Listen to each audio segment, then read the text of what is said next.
So welcome to the Fair Media Council 2023 Folio Awards, everyone.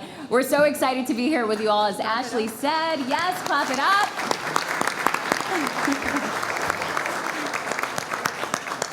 Amazing. Keep that energy going. You know, it is going to be great, as Ashley said. We have amazing views, incredible people, legacy folks who are in this building, and the fact that you all came out here on Long Island to celebrate not just yourselves, but everyone else is truly something worth feeling good about. So clap it up for yourselves. Clap it up for yourselves. And of course, I hope you guys are enjoying the great food. Feel free to get up at any time. If you guys want to go for seconds, the buffet is going to continue open as we carry along the program. All right, let's get to it. So before we start, just some housekeeping rules for you all. Please silence your cell phones. No one wants to be that person. And this program is being recorded. We do welcome your video and your photos. If you are posting to social media, you know we got a hashtag for you. That's gonna be hashtag FMCFolio. That's hashtag FMCFolio, and we look forward to seeing your content. All right, so today's program will include the Lifetime Achievement Award presentation, sorry about that, to today's honorees, Pat Milton, Tim Scheld, Doug Geed, and Danielle Campbell. We call them the Legends.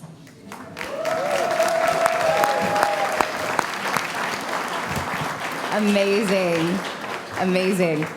And then after that, we have the Legacies. These are news organizations that are celebrating anniversaries ranging from 70 years to 100 years. It's incredible. Now, they are now truly woven into the fabric of our communities, and we are all here to celebrate their success today. Distinguished Service Awards will be presented to Long Island Business News in commemoration of 70 years of service to WNET, WPIX, and WABC-TV, each celebrating 75 years.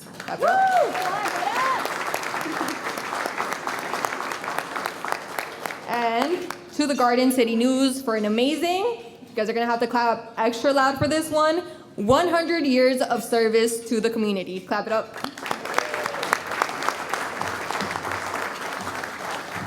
All right, then the 2023 Folio Awards for Best in News and Social Media will be presented. So joining us to present the Folio Awards will be Craig Allen, meteorologist, WCBS News Radio 880 and News 12.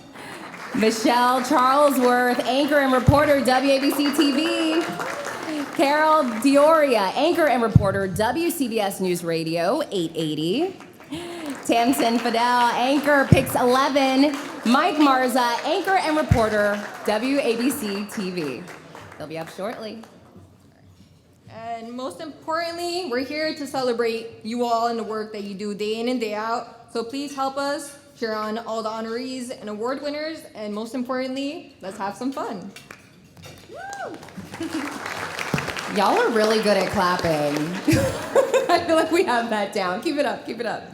All right, let's give a shout out real quick to two incredible ladies who are in the audience with us today.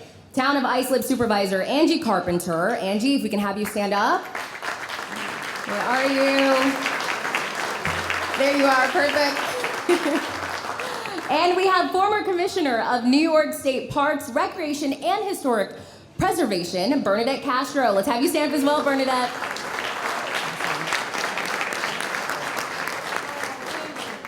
Now, everyone, today's event and the work of the Fair Media Council would not be possible without the support of everyone that's here today. So that's every one of you. Now, FMC's 130,000 members and its major sponsors, Bethpage Federal Credit Union and Northwell Health, along with Mount Sinai South Nassau, SUNY Old Westbury, I saw some of y'all earlier, Henry Schein, Museum of American Armor, and Hofstra University.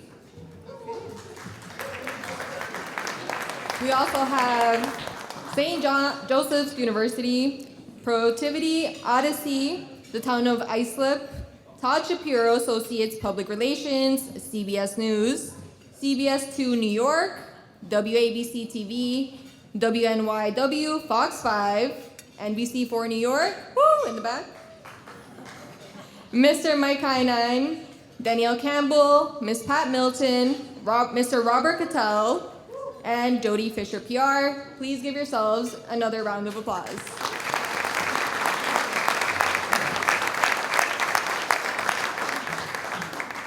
All right, if you want to find out more about FMC, please take a look at the Folio Awards magazine that is at your table, beautifully positioned, might I add.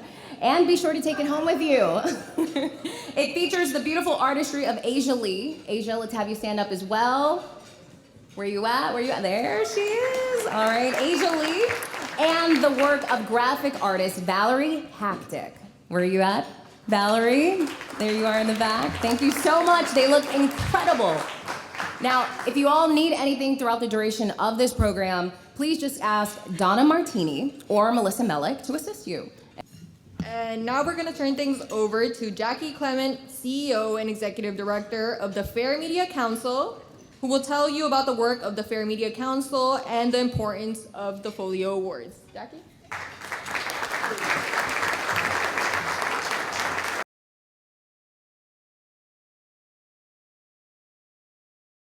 It's both an honor and a privilege to bring you today's program and to bring together such an amazing group of people. Jim Axelrod, it's so nice to have you back with us. Let me tell you a little bit about the mission of the Fair Media Council. We work to advocate for quality news and to create a media-savvy society. That would be media-savvy society. The Folio Awards incorporates both sides of this mission, which continues to grow in importance as the media landscape continues to become harder for people to navigate. So that's where we help people out. Now, what wins at Folio illustrates what the public wants and needs in its news feed. The winning stories and social media campaigns show what the media is doing right. So when's the last time anyone went up to any of you in media and said you were doing something right? All right? That's one of the reasons today is so special.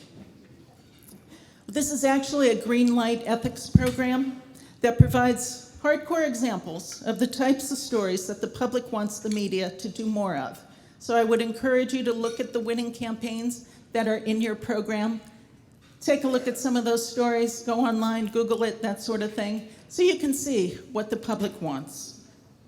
The input from the news consumer directly to the news media is what this program is all about, and that's what makes it so incredibly powerful.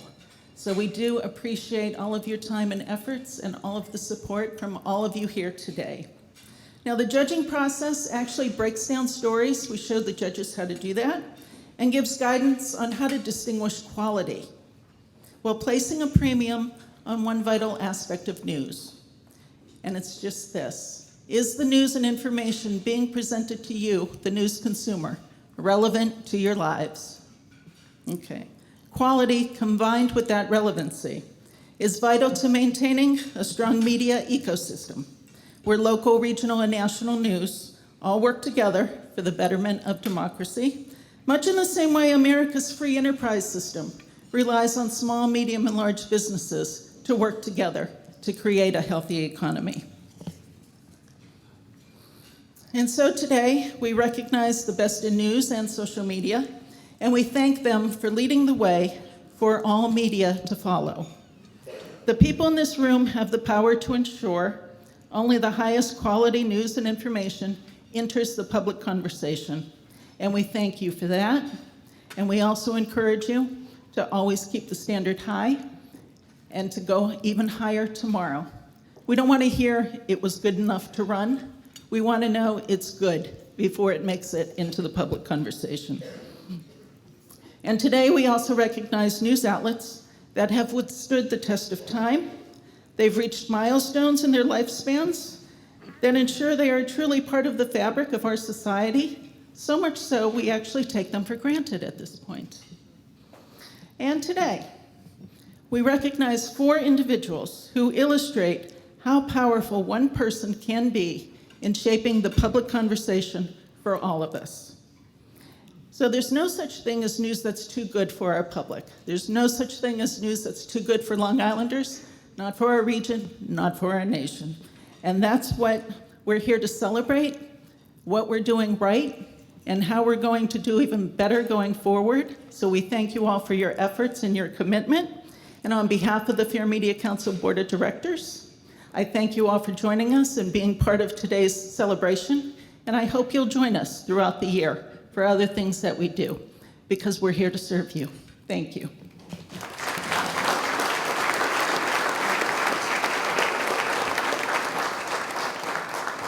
Thank you for that. And now it's actually my pleasure to bring an old friend back up to the podium. We have Jim Axelrod, is an award-winning journalist who is chief investigative correspondent and senior national correspondent for CBS News. He reports on all CBS News programs, including CBS Sunday Morning, CBS Evening News, and CBS Mornings. His work has been honored with numerous prestigious awards, including the Peabody and George Polk Awards. So come on back behind our podium, Jim.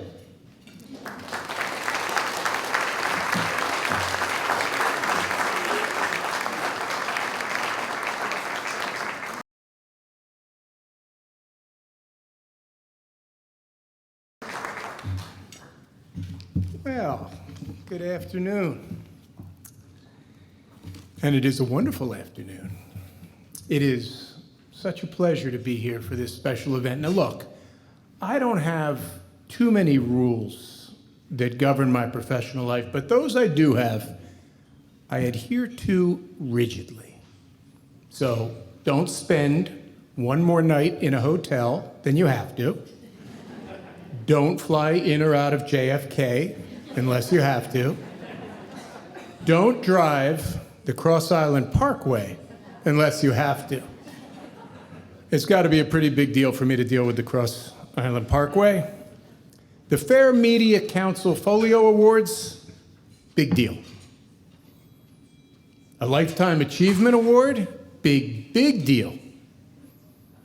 The chance to honor our own Pat Milton, the deals don't get bigger than that.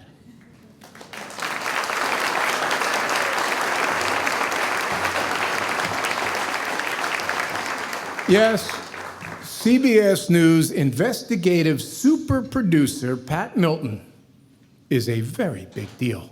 Now, speaking of big deals, you're going to hear from Susan Zirinsky in a moment, and Z is going to delve a little bit more into Pat's impressive body of work. But just to summarize, my God, what a resume. I'm not sure there has been a major story in the last several decades that Pat hasn't had a hand in reporting.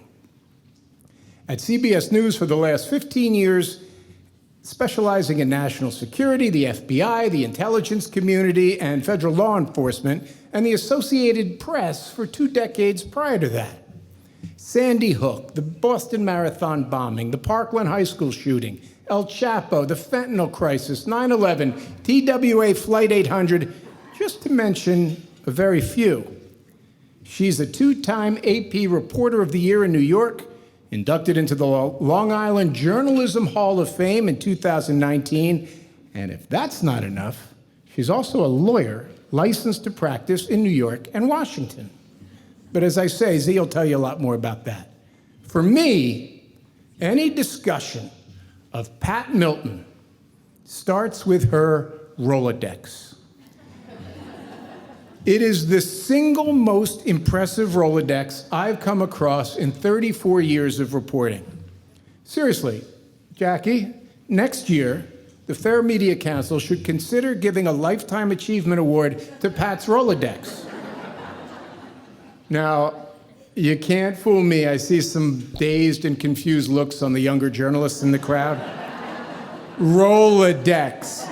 Call your parents on the way home. They want to hear from you, and they can tell you what a Rolodex is.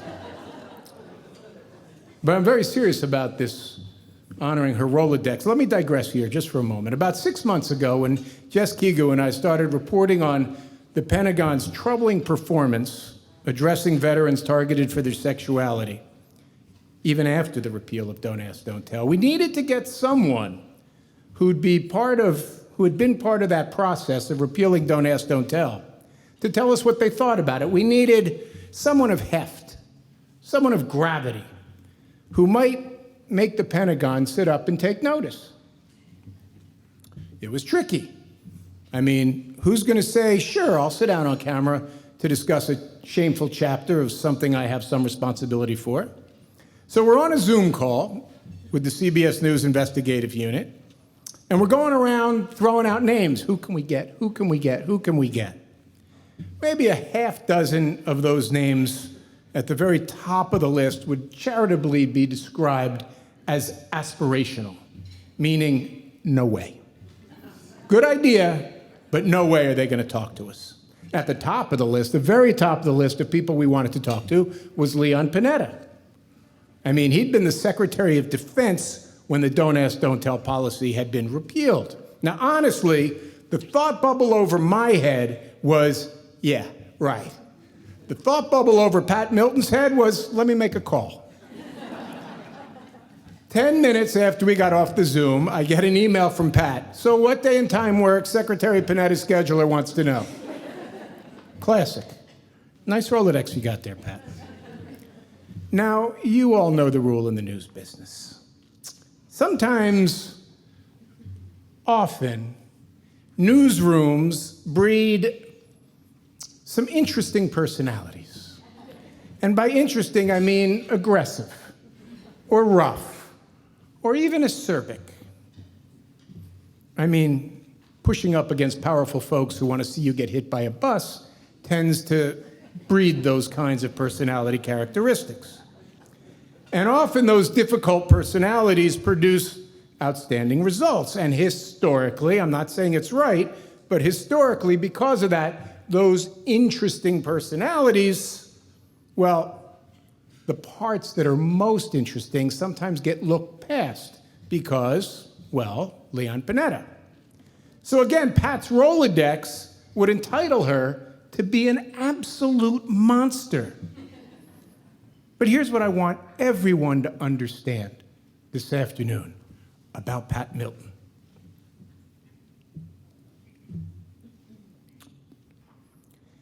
To me, the most important and valuable and rarest part of Pat's excellence that we are recognizing and honoring this afternoon is that she is just as fine a human being as she is a journalist.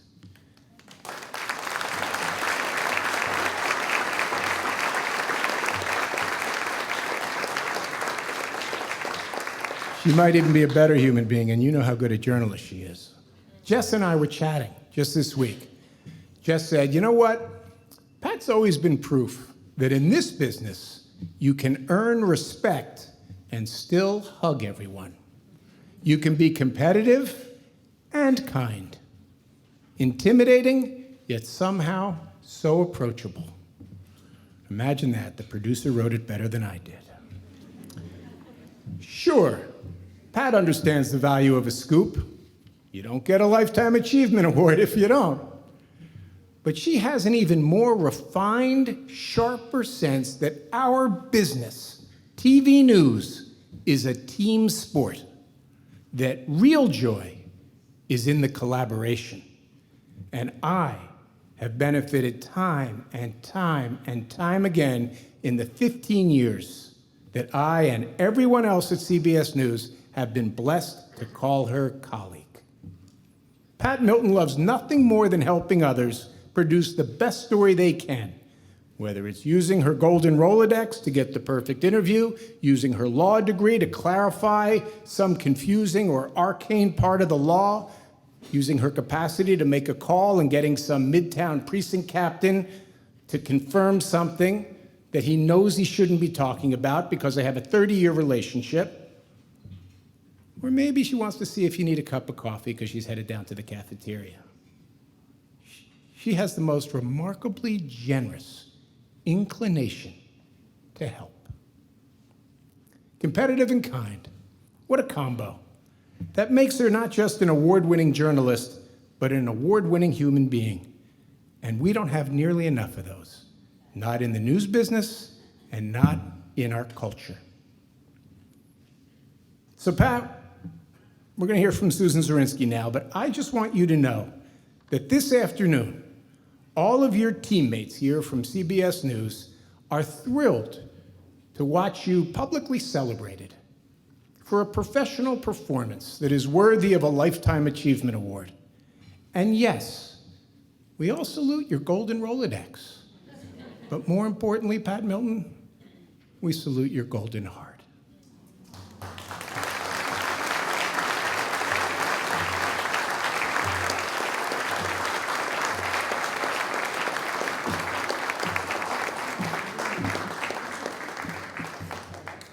Thank you, Jim. It's always such a pleasure to hear him speak, isn't it?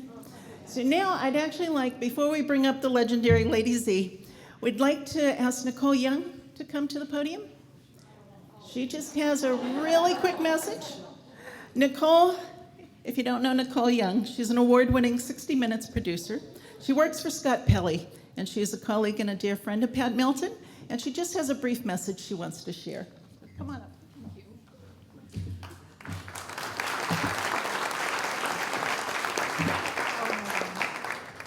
Jim, it's like there aren't enough words to express how wonderful you are, Pat. And I know that Scott is on assignment today, and he regrets that he can't be here. And he's so very proud of you. I mean, his heart is so full. And so I stand here today in hopes that I can deliver his words with his same sincerity. I don't think I can get his voice exactly the same, but I will read his words verbatim because his words are special and just for you. Original, honest, tenacious. Pat Milton's reporting is the bedrock of countless major exclusives at CBS News. Newsmakers who decline to talk to anyone else speak to Pat because of her sincerity and meticulous pursuit of what is true. There is no democracy without journalism. Pat Milton's journalism, without fear or favor, is the best example of what our nation so urgently demands today. That is from Scott to you. Pat, there are no truer words that could have been written about who you are and what you do. I can say that anybody in this room who knows you, it is an honor to work with you, to see what you do, and to call you a friend. We love you, and this award is way overdue, quite frankly.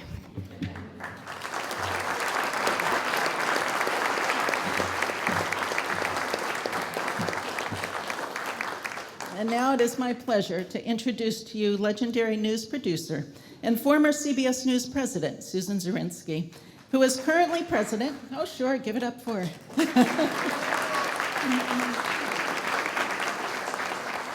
Susan is currently president of See It Now Studios, where she oversees development and production of documentaries for Viacom, CBS Networks, Paramount Plus, and other platforms. And here's a little bit of trivia for you.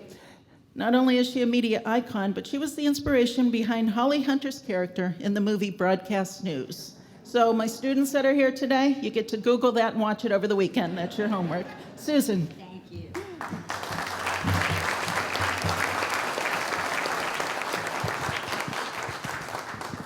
Axelrod, you killed my goddamn speech. No, I'm just kidding. I sent him my speech the night before. Pat, we are here to honor you. You know, when you get a Lifetime Achievement Award, it's extraordinarily impressive. But there are some people who think you're done. You're finished. Maybe you're close to death. I don't need a second source on this. Pat is not done. Not by a long shot. Very nice, Mike. Thanks a lot. This is like one of those trick microphones. Pat is not going on an extended vacation to Paris. She's not going to go biking through Italy. Pat is right where she is supposed to be. Breaking news, digging deep into her intelligence sources, and keeping CBS News as a whole ahead of the game. Many of us worship at the altar of Pat Milton. And Jim talked about her bio. She has these titles, the senior producer for the investigative unit of CBS News. And when you have the words specializing in national security, I'm not allowed to curse, am I? But I'll use awesome instead of the word I was going to use. That is like a scary thing. You are specializing in national security, the FBI, intelligence, and federal law enforcement. You know, Jim talked about the fact that you had 2 decades under your belt when you came to CBS at Associated Press. Is under your belt an HR issue? No, right, Pat? I can keep going. But what Pat was reporting on before she came to CBS were stories that rocked the world. 9/11, the incredible TWA crash of Flight 800, one of the worst aviation disasters in the history of this country. But Pat didn't just cover it and move on. She then decided to write the definitive book on the crash in the blink of an eye. I got my own autographed copy to prove it. She told the inside story of what was one of the most remarkable FBI investigations of this flight, including putting together the entire plane in a hangar on Long Island. What Pat has done for us at CBS is she has brought a depth, and she has become part of the very fabric of who we are. I know this is kind of sick, but I remain on every distribution list at CBS News. I know when Biden's going to the bathroom. I know when the motorcade is leaving. Do I need to know that now in my job? Absolutely not. But I like to know what's going on. And what it does give me every day is a dose of Pat. It is definitely an addiction. Don't worry, I won't name the sources. So we do this thing where people who have cleared standards, met the 2-source limit, you're allowed to put out reported. You can report this. So that's why I love this. Well, the Trump indictment was like catnip for Pat. I have just a couple of reportables. Reportable, Pat Milton. 2 sources confirm that Trump will be processed after he's arraigned. A DNA swab will be taken from the former president and put into the federal database.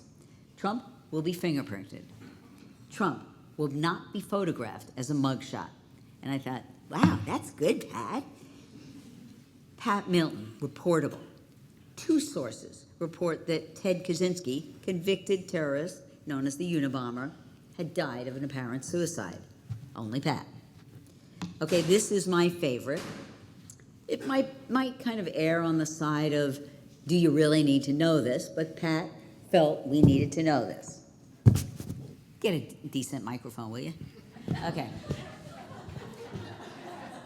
It's following me. Pat Milton, reportable. 2 sources. 1 law enforcement source, 1 government. Oh, that's good. No, that's all right. I'll play with this and talk about it. It's much more fun. Gives me a little. Okay. 2 sources. 1 law enforcement source and 1 government source said that while Harry and Meghan were not in danger, 2 New York City Police Department uniformed officers could have been injured at one point during the alleged chase through New York City.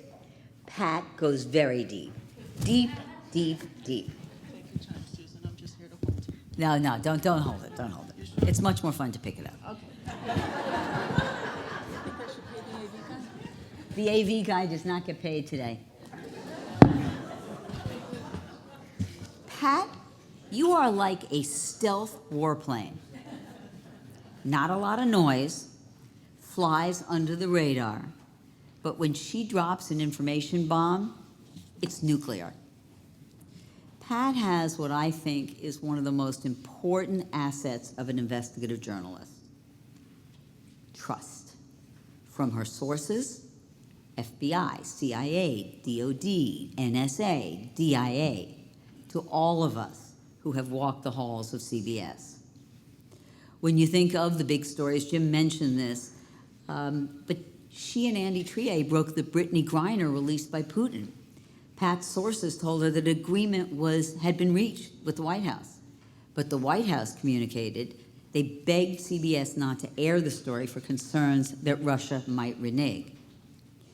CBS held that story for 1 week. But, thank you, Pat, CBS was first with the story that Griner was wheels up from Russia. You know, we go through these very painful stories, and we get, even as journalists, you get caught up in the unbelievable impact of them. But what you can't forget is the need for information. So Newtown, Parkland, Uvalde, Las Vegas, Buffalo Supermarket, Pulse Nightclub, Pittsburgh Synagogue, Charleston Church. You do get caught up in what are moments of horror and terror, but you cannot let that stop you from digging and providing relevant information that gives context and perspective. I know Nicole came up, but Pat has this like weird ability. Jim talked about it. It's like, you know, everybody's like, what are we going to do? Pat's on the phone. What time can you do it? Secretary of State Blinken for Pele, exclusive. FBI Director Christopher Wray, exclusive. Who else? Although I must say, Pat had talked to us at 48 Hours at that point about the behind-the-scenes look of the FBI investigation into the Boston Marathon bombing. But Scott Pelley actually liked it, and I'll let you guess who won that battle. I did love the DEA hunt for Russian arms dealer Victor Bout, though. I couldn't get that on 48 Hours, but I did like that you got it for 60. You may be awarding Pat the Lifetime Achievement Award, but Pat has won I Won't Burn You Golden Globe Award from her sources, and that gives you access at any moment into the inner sanctums of agencies who trust no one. Let's be honest. The best executive producers, myself included, call Pat when they need an in. They want to get the get. Pat was instrumental in a documentary I was producing with Jules and Gideon Naudet and Chris Whipple for Showtime.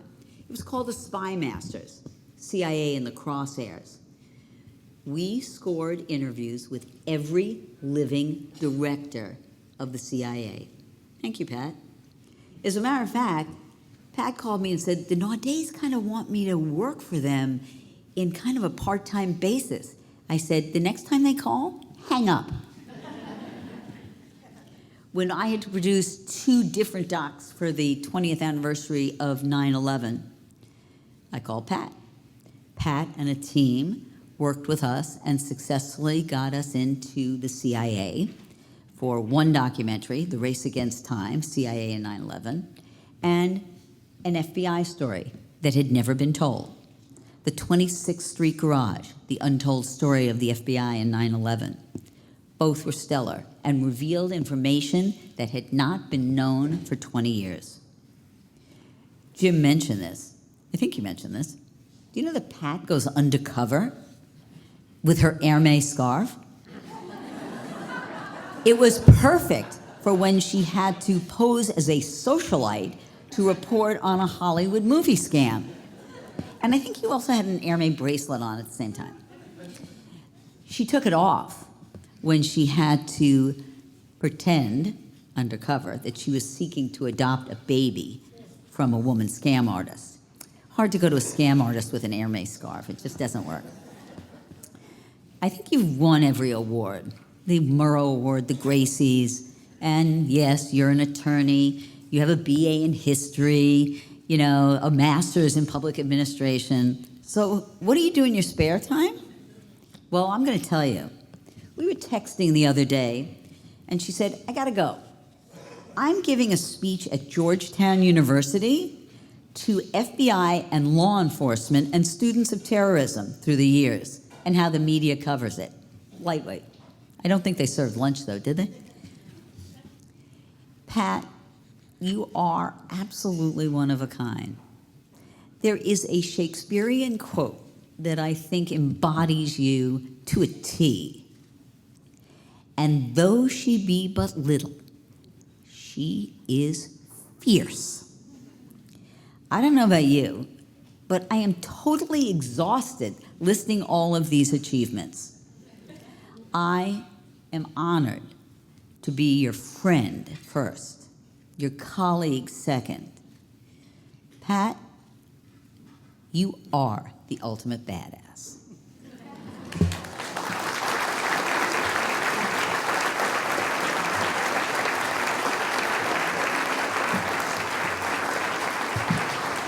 Whoever is up next, good luck with this mic. Just hold it gently and it will stay up. I'll leave that to your imagination. And I don't think it should be any surprise that our next speaker is, in fact, the one and only Pat Milton.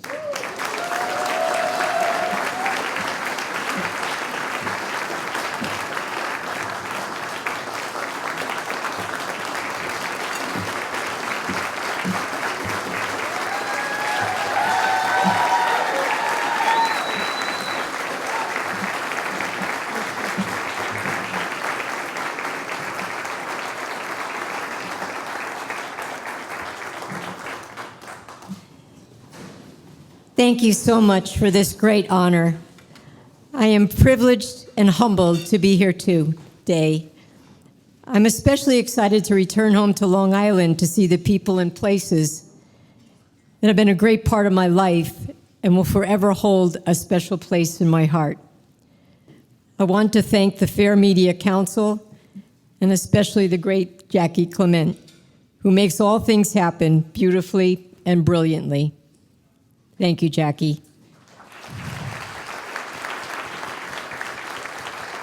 To be recognized by an organization that has for more than 45 years done so much to promote quality journalism makes this award particularly special. I would not be standing here today were it not for the profound love and support of my parents. They were and always will be my heroes. And my late husband, Roy. Roy was an outstanding journalist, the love of my life, and my biggest fan. A big thank you as well to my colleagues in the news business. I've admired and respected you even as we competed for stories. To the amazing people I had the privilege to cover, thank you for the trust you placed in me to tell your stories, honestly and fairly. Over the decades, I've been fortunate enough to work with top-notch journalists, first at the Associated Press and now at CBS News. I am so grateful and honored that many of them are here today. I'm especially honored that the illustrious Jim Axelrod, one of the greatest network correspondents ever, is with us. Jim has covered it all, overseas and here at home, with unyielding confidence and a simple elegance. Jim handles even the most daunting stories with total aplomb and professionalism. He manages to persuade his interview subjects to share crucial information in response to his penetrating questions. I'm also so grateful that the legendary Susan Zirinsky has graced us with her presence. Z, as she is affectionately known, is a CBS News institution and currently the president of See It Now Studios, where she oversees documentaries and special programming for Paramount, CBS, and other platforms. Before that, Z was the first woman president of CBS News and a senior executive producer. She is a bundle of energy, passionate about news, and an inspiration to all. And as you heard, if that wasn't enough, she was the real-life inspiration for the fictional TV producer played by Holly Hunter in the famous movie Broadcast News. I'm grateful to have 3 other CBS News rock stars here as well.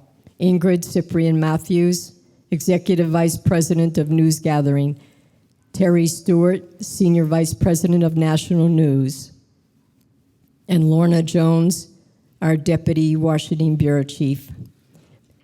3 dedicated journalists with impeccable news judgment, each ethical to the core. and they genuinely care about the people they work with. When they ask you, how are you doing, they actually wait for the answer. I also want to thank my intrepid CBS News colleagues at 60 Minutes, including Aaron Weiss, Nicole Young, who you've just met, Kristen Steve, and Cassidy McDonald. And also our invincible investigative unit, Andy Bass, Jess Keju, Claire Himes, Sheena Semu. I'm so proud to be part of your team. I'm also very appreciative of CBS News President Neeraj Kamani for his support. A big thank you to my former colleagues at the Associated Press, Larry Neumeister, Kylie Armstrong, and Josh Hoffner. I love you guys. A very big salute to my oldest and dearest friends that are also here today. They have always been an enormous source of love and pride and support. And to my college sorority sisters who are here in force, go Gamma Psi.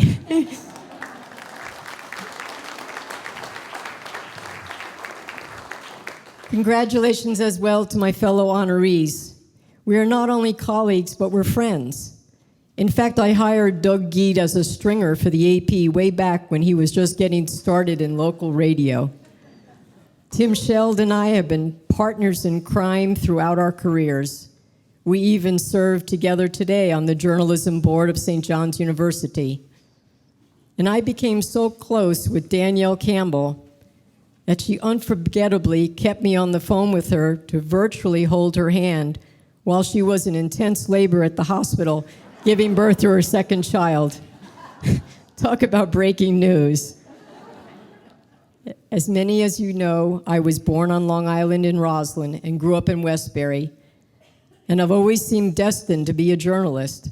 As they say, I had ink in my veins. Both my parents and my grandfather were in the newspaper business. In fact, my mom and dad met at the now defunct New York Daily Mirror back when the city was home to 9 daily newspapers. My dad later owned a weekly newspaper on Long Island. The news was a constant topic at our dinner table, and my parents encouraged my brother and me to watch the evening news with Walter Cronkite on CBS, of course. I landed my first big interview when I was 15 years old, a sophomore in high school. I was at the Overseas Press Club in New York. My dad was a founding member, and he and my mom were hosting a luncheon for King Hussein of Jordan. The king was on the dais, and I kept smiling at him during the whole event. Afterwards, he was getting into his limousine. He saw a police officer stop me from getting under the police barricade. The king jumped out of his car and motioned for me to join him. We had a wonderful chat in the back of his limo, and I wrote about it for my high school newspaper.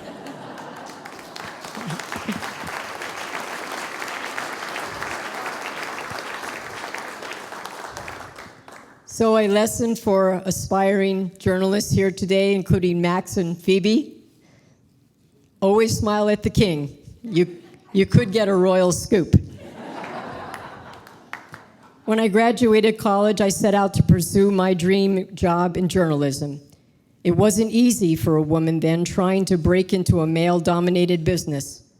The Associated Press wouldn't even give me a job application. But persistence paid off, and I soon landed a job at the AP, first as a researcher and then as a reporter in the New York bureau. I began on the overnight shift, working midnight to 8 in the morning. I was one of only 2 women among 70 news people in the bureau. My first story was covering a terrorist bombing in the United Nations. What a thrill to see my first byline, Patricia Milton, atop the story that ran worldwide on the AP wire. I was smitten. I often went into the office on my days off pleading for stories to cover. Soon I was covering sports as well, but the editor insisted I change my byline, saying no one would read a sports story written by a woman. So when I got my first major exclusive interview with Yankee boss George Steinbrenner, Patricia Milton became Pat Milton. And how lucky was I when the AP assigned me to open its first bureau on Long Island. It was a gift to be assigned to cover my hometown for a worldwide news organization. I cherish the memories of the time we spent together with my colleagues, crammed into the little press room in Mineola Courthouse. We covered it all. Tales of heartbreak and happiness, suburban lust and crime, culture, controversy, life and death, from the Long Island Railroad to the massacre to the kidnapping of Katie Beers, and of course the antics of cheating husband Joey Buttafuoco. Of the hundreds of stories I've covered as an investigative reporter for the AP, CBS News, and 60 Minutes, the most compelling was right here on Long Island, the crash of TWA Flight 800. The AP sent me to the scene of the South Shore of Long Island an hour after the crash, and I stayed 14 months. I felt driven to solve the mystery, not just for the public, but for the families of the victims. For me, this was a story not just about a plane crash. It was a tale of 230 souls lost and the loved ones they left behind. I later wrote a book about the FBI's investigation into the crash, called In the Blink of an Eye. Since coming to CBS News in 2008, I have been privileged to be part of our coverage of impactful stories. In one 60-minute piece, we traced the drug fentanyl from the streets of Akron, Ohio, where 2 young people died of an overdose, back to its origin in China. Another heart-wrenching piece, our extraordinary CBS team told the story of frontline workers in a Bronx community at the height of the COVID pandemic. Our mission as reporters is to dig for the truth with every tool in our arsenal, and that includes compassion for those we are covering. Whenever someone turned me down for an interview, I never once considered their no an answer, just the first round of a negotiation. One thing that is not negotiable is the truth. At a time when we are under fire with allegations of fake news, we must be more diligent than ever to get the story right. That's straight out of the AP playbook. Get it first, but first, get it right. Our credibility as reporters is always on the line. Without it, we have nothing. Trust is crucial to any relationship. For a journalist, there is no greater virtue. Our democracy depends on it. The stakes are high. For me, journalism was never just a job. It's a calling, a lifelong vocation. God blessed me with this magnificent gift that keeps giving. I've enjoyed a front row seat to history while collecting a paycheck, when I would surely do it for nothing. I hope my bosses didn't hear that. Thanks again to all for your kindness and support along the way. Again, thanks to the Fair Media Council, my friends and colleagues for being here to share this totally joyful moment with me.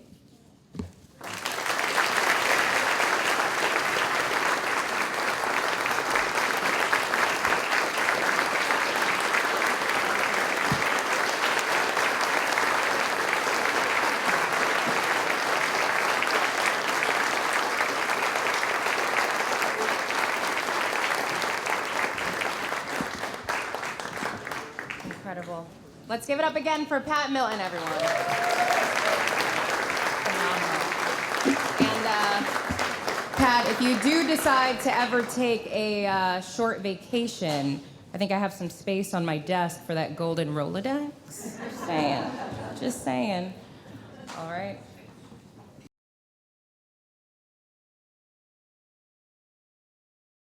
Over his 5 decades of reporting on the radio in New York City, Rich Lamb became known as the Dean of the New York Press Corps. Rich traveled the world on assignment for WCBS AM, but he made his name covering New York and its politics. And guys, Rich is so good that WCBS 800 newsroom has the newsroom named in his honor. I don't know how many of us can say that we have a newsroom named in our honor. No. Just goes to show how big of a deal he is. Ladies and gentlemen, please welcome Rich Lamb, followed by Tim.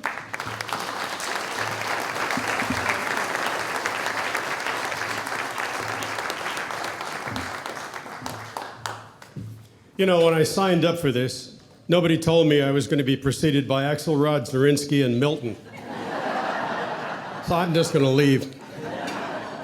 What a trio of extraordinarily great American journalists just when we need them. I think we got to give them another round of applause.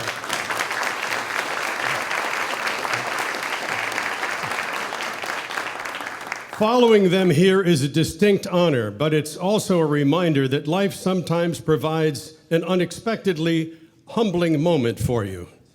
I'm feeling that right now. But I want to tell you about another humbling moment. It's 1987. Tim Scheld, then reporting for WOR 710, and I are working for WCBS Newsradio. We're covering Reagan and Gorbachev in Washington. We each had one of those big old clunky bag phones. At one point, I stuck mine on top of a traffic signal box. And after the motorcades departed that scene, we both jumped in a cab to cover the national Christmas tree lighting on the mall, of course. On arrival, I opened my kit to discover the WCBS bag phone was missing. It was still back on top of the traffic signal box. I panicked, but Tim, calm as a cucumber, said, "Let me try something." I said, "What are you talking about?" He called his colleague, the great Lester Smith, who looked out of a hotel room window to report that my bag phone was still there on the signal box, being guarded by a DC cop. Tim saved my day. By the way, it turns out the cop guarding the phone thought it belonged to the police department. Over the years, Tim has unwittingly continued to teach me further lessons in humility. So I've been working at WCBS 880 for 10 years. When the management brought in a young reporter from WOR, you guessed it, it was Tim. He was a ball of energy, an eager go-getter, a veritable news machine. Think of that scene in which Lucille Ball is trying to keep up with the chocolates zipping along the conveyor belt. In addition, his pieces were top-shelf stuff. And he was unfailing, and so kind and so nice. It was so irritating. Then this gem of a colleague up and left. He goes to the ABC radio network, does all kinds of big stories around the world while I'm still doing fires and murders in the 5 boroughs. You'd think that would be enough humble pie, right? No, there's another slice. One day, somebody whispers to me, "I hear Tim Scheld is coming back as news director." I felt like a little kid who had been happy with his shiny red go-kart until the yellow Maserati blew past. But let me assure you, Tim's coming back as news director was greeted with hosannas. There was joy in my heart. There was wall-to-wall cheers in the newsroom and high fives. I mean, by then everybody knew that Tim was a fantastic guy, and especially among the street reporters, there was a keen awareness that he had been there and done that. However, okay, so he'd been a great colleague, but now he'd become a boss. He's out there on the management tightrope where there's no net. Pressure from above, pressure from below. There's no way he could stay a nice guy, right? Wrong.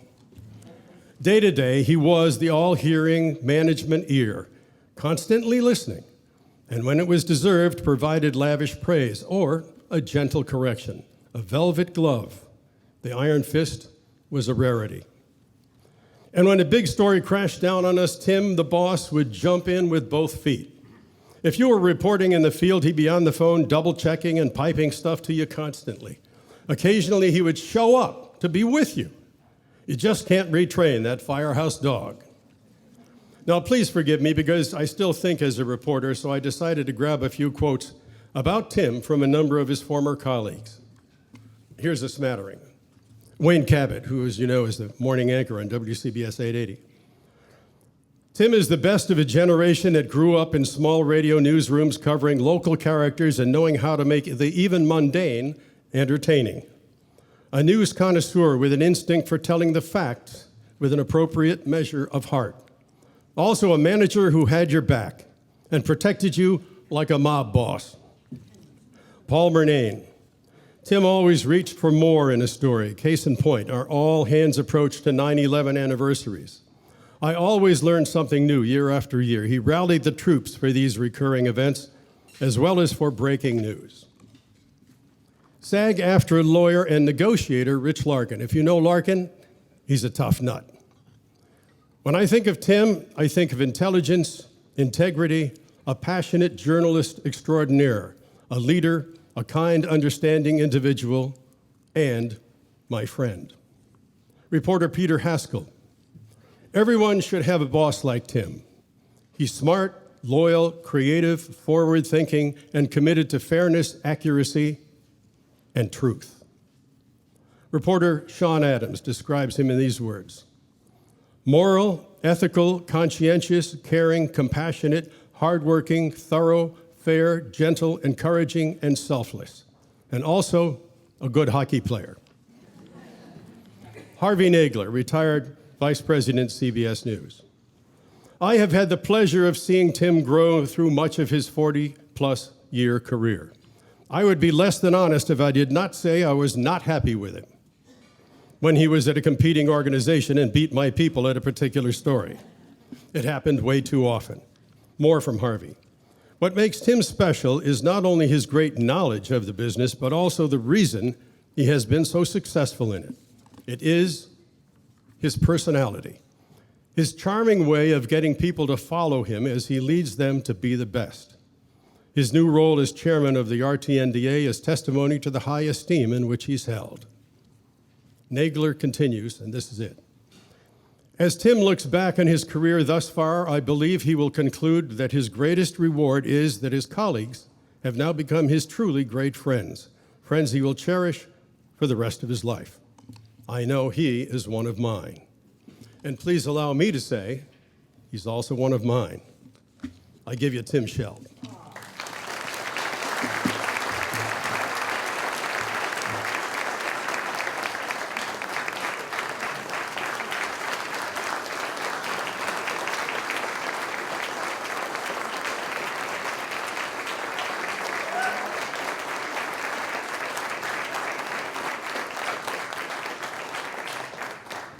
I feel like I won the gold. You don't get these playing hockey, I can tell you that. What's the secret to the microphone, Susan? Yeah. Thank you. Wow, what a terrific crowd. The only thing missing is the sun, which is okay because we got better parking because of it. So it's good to see so many familiar faces and friends and colleagues and to be here. And Rich, thank you. What an honor to have you do that introduction. Someone of your stature, your grace, but bigger than that, you know, my heart. You know, you're my friend for life. And we met each other many decades ago when you were a giant in the business at the time, and I was so thrilled just to meet you at that moment, and the fact that we can stand here as close friends is really a treasure to me. This award also is a big deal personally because in 2019, remember, Jackie, that I was asked and honored to introduce a Lifetime Achievement Award from the Fair Media Council for a dear friend of ours, the legendary Ed Ingles, who was the sports director at WCBS over many years, and it was such a thrill to be able to do that for Ed. He has since passed away, but his professionalism, his generosity, and the way that he went about his mentorship post-work in the life of Ed is legendary on Long Island. I mean, he's produced journalists, some amazing journalists over his post-career lifetime, and it's really humbling to be in a place that he was for a Lifetime Achievement Award, so I'm really thrilled for that. What a great honor to be on the same bill with so many big names in our business, the Garden City News, Long Island Business News, WNET, TV Public Media, Pix 11, and WABC-TV. Brands that are bigger than life in my lifetime. And the reasons for that are reliability, the names, the people that we know, the work that's done in the newsroom. I mean, there's no secret as to why these organizations have combined somewhere around 400 years of experience and serving the community. And so I congratulate them, and I'm really thrilled to be able to be here while you're celebrating as well. Speaking of solid and dependable, Danielle Campbell and Doug Gee. I don't know Doug very well, I know who he is, and I know of his work. And Danielle, I know very well, and it was great to finally see her in person today. But I mean, the type of hyper-local reporting that you two did at News 12, and News 12 wrote the book. I know Pat is here somewhere. News 12 wrote the book on that type of reporting. And it's so important for the community to have those voices and those personalities. So I'm really honored to be on the same bill as you. Thank you to Jackie and the board of the Fair Media Council. What an organization. You know, when I became news director at WCBS, I made it a point to make sure that we did have this relationship with it, because I believe so much in your mission in fostering the relationship between the local news media and the community. Hospitals, schools, law firms, accounting firms. I mean, it's so important to have this relationship, this hand in glove, and I'm so honored that you thought of me for this, because I believe so much in you. And Jackie, you're a personal friend. I always said yes to you. It's very rare that I would say no to you. I always felt bad when I had to. Your passion, your smarts, your sass are all big reasons why I keep coming back for more. Sass is a good word in my, ask my 25-year-old daughter. She knows sass. Shout out to all of my friends. It's so good to see the CBS folks here, Z and Jim. You know, I waved the CBS flag very proudly when I was news director at WCBS. I have more to say about Pat coming up, but they were big fans and are big fans of radio, and they're a big reason why WCBS was, you know, so great in my lifetime because of their support. So I've always been thrilled. Shout out to former colleagues, but always friends. Carol DeOria is here, a good colleague out in the field forever, and Craig Allen, who is like, you know, the most important person in my household. When Craig speaks, we all have to stop and listen. Shout out to the CBS 2 folks and friends who have been very supportive all along the way. And frankly, I have to be a bit honest, it's really kind of odd for me to be introduced for a Lifetime Achievement Award by Rich Lamb. I mean, Rich Lamb, you would think, is like right, you know, on the pillar next to Pat Milton in terms of lifetime achievement. I've been blessed to be a friend of Rich's, and we got to work together over many years. Rich is also, like Ed Ingles was, very generous with his mentoring and his mentorship, and legendary in our world. The number of journalists who can count Rich as a mentor in their lifetime and in big jobs, you know, really, it's a great roster. By the way, Rich's wife Peggy is here. Dr. Dolan is a very dear friend of ours, and so I'm really pleased that we got Rich over the Cross Island Parkway Gym, and because we New Jersey people don't necessarily come here that much. Pat Milton, wow, what can I say about Pat? We worked the street together as reporters for many, many decades, and many big stories. In the heat of battle, this shouldn't surprise anybody here, on breaking news stories, there's no one else you want in the foxhole next to you. Pat is a journalist with a capital J, a dogged reporter who exudes trust and respect. You really want Pat gathering the facts. And when I was news director at WCBS, we used to put Pat on the radio all the time, and that was because of me. I mean, obviously, they want you on now because they know how good you are, but I knew how good you were. And I knew that when something big was happening, I had to text you and say, Pat, help, I need you. And she was always generous with her time, and no joke, she did write that we covered 800 together. I didn't cover it to the extent that she did. I was at ABC News at the time. But we were alongside each other there, and the book is wonderful. The book is wonderful, and I have my own signed copy as well, and I treasure it. And I talk to anybody who I can about it when they have questions about that, because it really is a wonderful record of what happened, which was an amazing story, and the passion with which the investigators took their work and how serious it was. That story is really, you know, touches your heart, Pat, when you read that. So just a few things before I finish. Why are we here today? Well, we're here to let you know that you don't get anywhere in life or in a career without grabbing something from the people that you walk alongside of during the course of your work. And so to the young people out there, you know, learn something new from the folks that you're with every day. Some quick lessons that I learned from Pat and from Rich. Always be prepared for the story or the beat you're covering, because there's nothing worse than someone asking you a question, and Jim, you know this, someone recognizing that you don't know really what you're talking about. So always, always learn your subject matter. Study up, be curious. In the case of Rich Lamb, always be prepared, right? The right gear, the right clothing, have a power bar and a bottle of water, right? We've been caught in places without some of that. Pat taught us in our shop the value of good networking, good sourcing, and working those sources hard. Both Pat and Rich taught me the value of trusted relationships.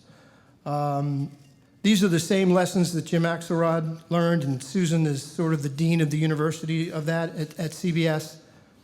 Now I speak to you, finally, now that I'm out of WCBS, in my sort of post-career as the RTD&A head, chair. It's it's not a paying job. It's a volunteer job, but I love it because it keeps me involved and engaged in the important things that are going on in our industry, including working to build the trust in our business that it deserves because of people like Pat and Danielle and Doug and Rich and the others. We work hard for the truth, and people need to know that.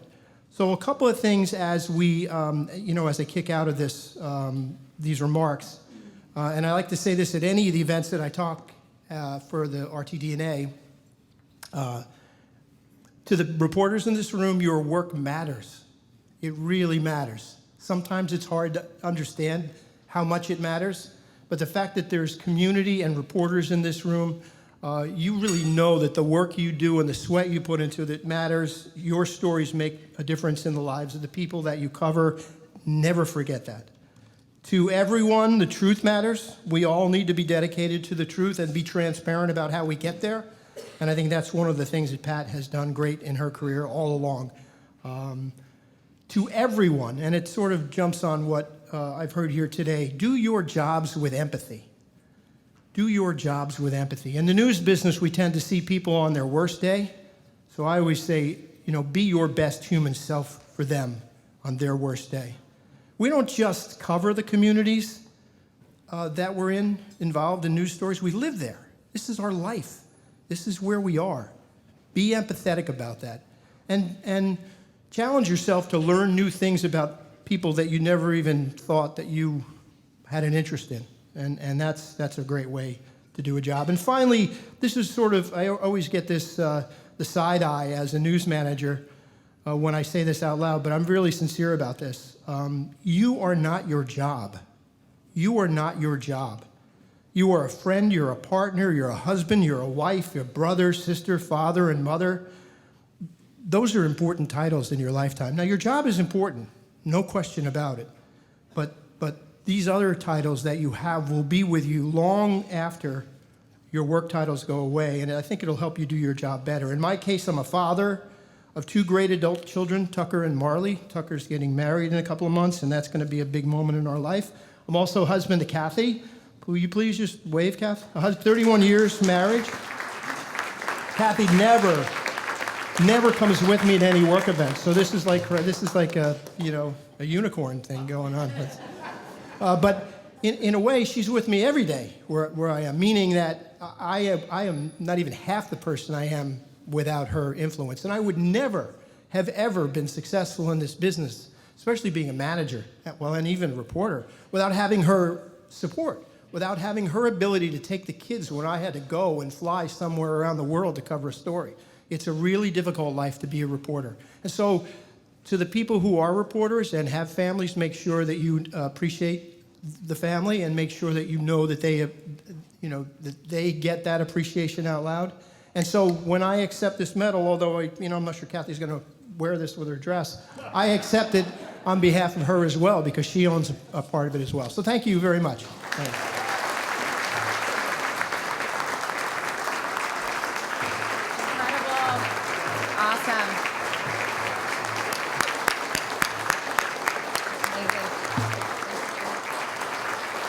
Rich, Tim, thank you both so much. I'm sure I speak on behalf of everyone in this room that we are truly among legends and legacies that are incredibly inspiring. I love coming to events like these because it fills your cup in such a different way. So now, Christine Geed is one of the most well-respected communications specialists on Long Island. Her 40-year career began at Walk Radio in Suffolk. From there, she went on to Cablevision and was a key member of the News 12 Long Island launch team in 1986. She has since worked for the New York State Senate Majority, was the Director of Communications for Nassau County, and now serves in the same role with the town of Huntington. Ladies and gentlemen, please welcome Christine Gee.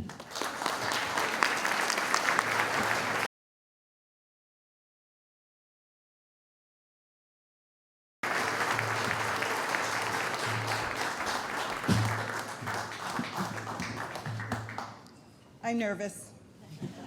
I am the only one here without that pedigree behind me. I'm not a journalist, I'm not a news reporter, I'm not a producer, I'm the wife. And so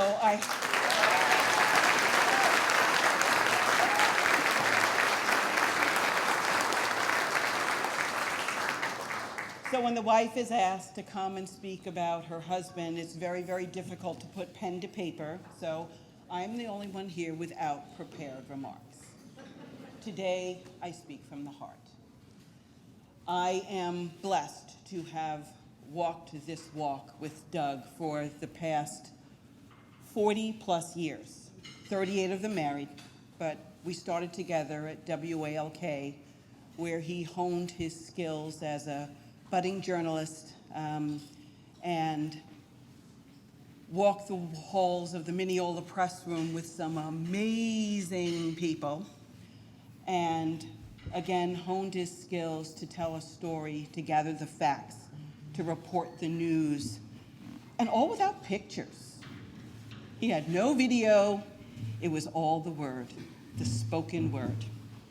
And so he took that career, award-winning career in radio, and followed me to cable.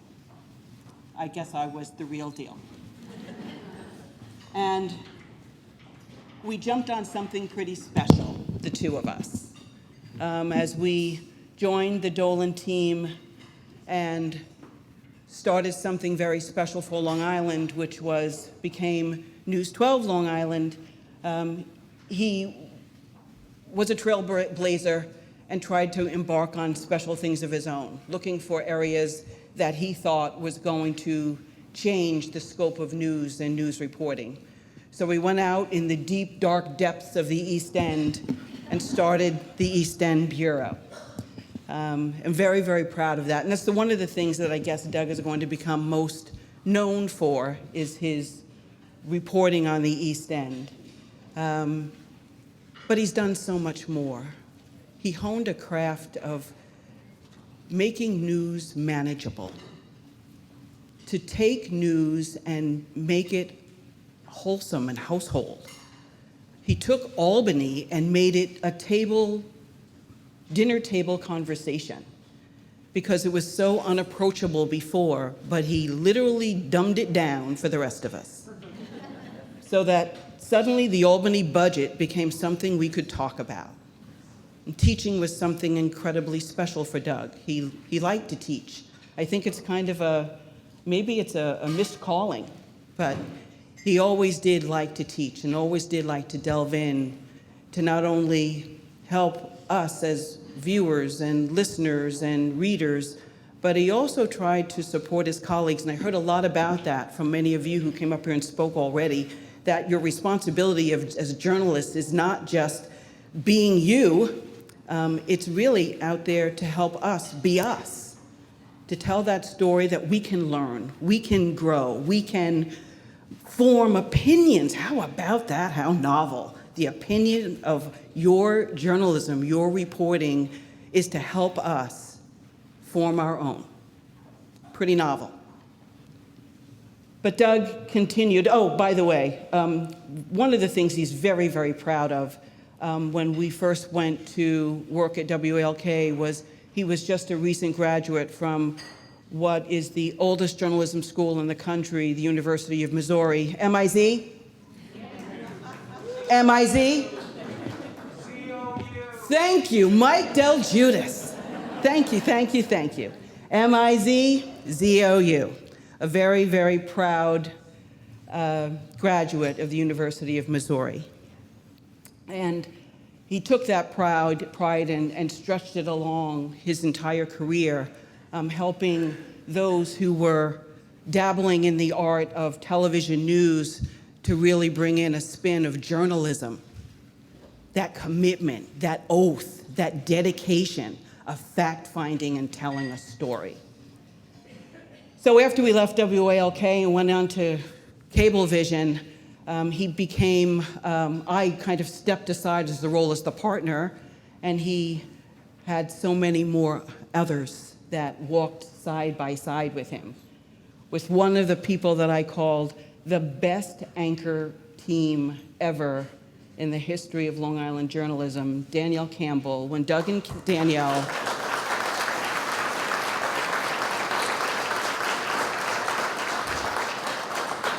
were on that set together, it was pure magic. It was pure magic. And I miss it to this day, and an incredibly well-deserved honor. And then as he went out to the East End, he grabbed another partner, which is one of the most honored and award-winning photojournalists in the history of the world, is Mike Del Giudice, NBC News photographer. And he became the other partner, so he had to work wife, he had to work brother, he had to work everybody, and Doug learned to embrace everyone and bring everybody in to the table with him. But Rich just mentioned, and others mentioned, that it's not just who you are on camera, on the byline, on the radio, but it's who you are as a person. And I just have to say, Doug is an amazing man of faith. He has brought that into our lives every single day of the week, and we're very proud of that. Doug, we have 3 children, Kyle, Kendall, and Kieran. He's an amazing papa for our grandson. He was a Little League coach. He was regular on the lacrosse field for our daughter, and is an avid sideline football coach for my son's football team that he coaches over at Lehigh. He is a dedicated man, and not just a journalist. He's a whole person. He's a whole person that just loves on a daily basis to give back. He loves on a daily basis to tell the story. He loves on a daily basis to show everybody that it's not just what we do here in our jobs. He used to say that I'm very fortunate that millions of people get to watch me do my job every day. And if you were a plumber and we put a camera on you and 1 million people got to watch you every day, they'd be praising you too. But he has done so much with his career. I'm very proud to say he was the first Emmy Award-winning journalist for News 12. His first Emmy Award was a piece called Pecker Problems. And to dispel any rumors, when Doug won that Emmy Award that night, I went into labor with our first son, our first child. So that's to dispel any rumors that Pecker Problems was a problem.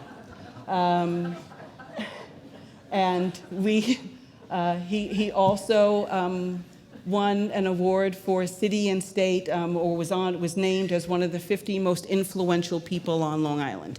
And I thought that was very telling, because the work he does and what he does on a regular basis, either be it journalism or what he does in our church or what he does in the Little League field or what he does out in the community, those are beneficial to people, to all people. It's not just what he does on the TV, it's what he does every single day of his life. And with that, I would just like to say that I am beyond honored and beyond proud to introduce my husband, my friend, my hero, Dougie.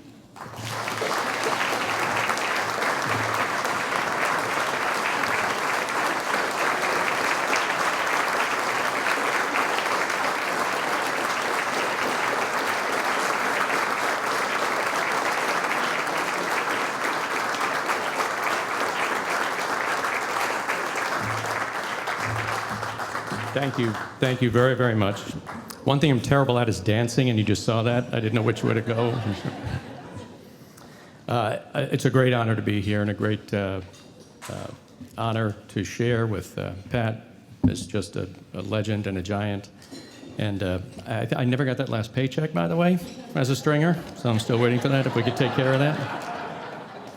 My dear friend Danielle, more about her later, and Tim Scheld.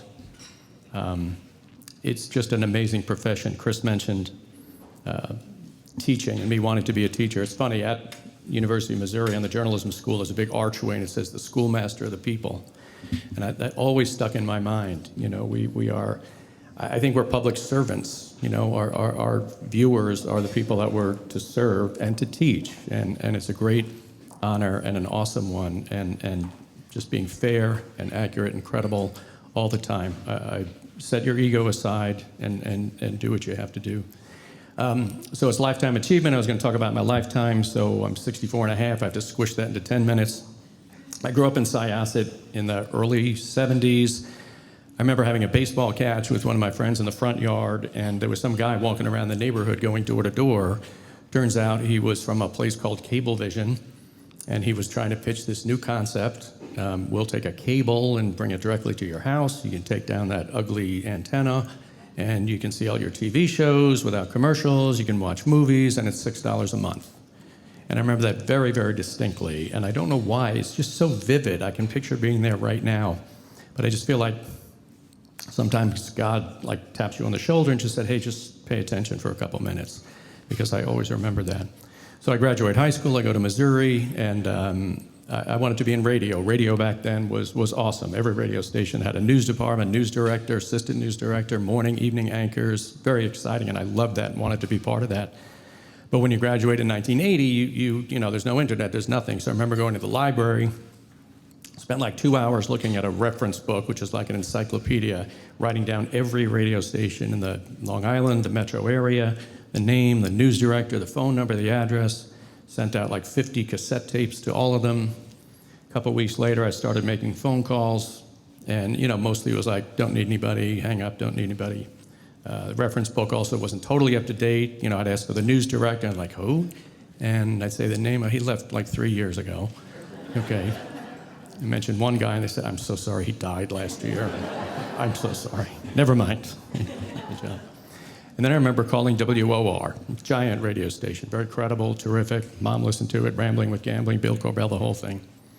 And Reg Late was a news director, giant.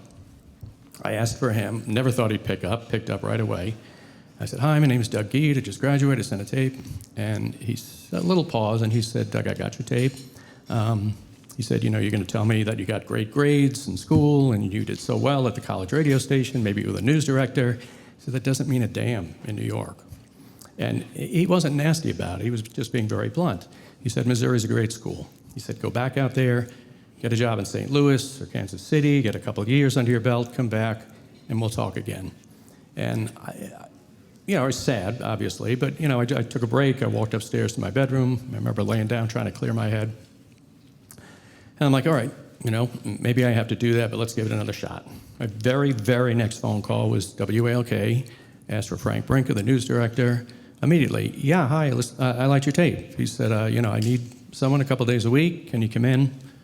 Came in that next day or whenever. And that's where I met Chris. It was a great distraction. I'm so nervous on my first job interview, and I'm looking at this beautiful girl, and I'm like, oh, but I got the job, and I got the woman. So that's the good thing. Took much, much longer getting her than the job. So I loved working radio. It was terrific, great learning experience, the writing, everything. But 5 years later, Chris, who's doing government affairs for Cablevision, tells me that the half-hour newscast that they're doing at Cablevision, they want to make 24 hours. So I put in, long story short, I had no resume tape, I'm in radio, so I paid this cameraman friend of mine $20 to just have me talk on camera. I mean, it was terrible, but I got the job. And John Hillis was the first news director there, and months later he said, oh, hands down, yours was the worst resume tape ever in my career. But he said, I knew you'd learn TV. He said, what I needed is that you cover town board meetings and you would know what's news and what's not. You could go to Suffolk County Legislature, which is very complicated back then. He said, I knew you would learn the TV part. And it was a blast working at News 12. In the beginning, it was a little rough. It was a combination of retired old guys from the city and young kids who didn't know what they were doing, and that was the mix. But it was a great learning experience. The Long Islanders embraced this immediately. But I'll also say for those young people, the goal was put together a resume tape, send it to the city, and become like the Long Island correspondent for 2 or 4 or 7. That was the ideal job. And Pat, plug your ears, but that's what I did. I sent out tapes. But for whatever reason, it just didn't pan out. But I have to tell you, looking back on that, I'm so grateful that that happened. It was just a terrific career at 12. And I'm sorry, I just got to go back a second to radio. After the interview with Frank Brinca, it was 2 days later, the phone rang. And he said, Doug, it's Frank. I'd like to offer you a job. He said, it's 3-4 days a week. And I said, great. The pay was great. I think it was $4 an hour. I'm like, oh, my God. I asked about benefits. He said, what is that? But I was so excited. Now, I hung up the phone, and I'm walking upstairs to my bedroom. And I didn't even make it to the top of the stairs, I swear. And the phone rang. And I picked it up. Hi, I'm looking for Doug Geed. This is Doug. He goes, hi, Doug, it's Shelley Sunstein from WPLJ, which was a giant of a radio station back then. Rock and roll, but they still had a news department. I listened to it all the time. And I'm like, hi. And she said, I got your tape. I like it. I really need someone like fill in like right now. Are you available? And I said, Shelley, like 2 minutes ago, I just took a job. And she said, oh, you're kidding. And he said, is it full time? And I said, no, it's a couple days a week. And she said, okay. She said, I can give you 2-3 days, but there's a lot of turnover here, and I can almost guarantee you full time. And I said, yeah, I feel like I just gave my word. I can't. And she said, okay, what's the radio station, if you don't mind me asking? And I said, WALK. And she goes, where's that? And I said, Patchogue. And she said, Patchogue, Long Island. And I said, yeah. And it was just 3 or 4 seconds of silence.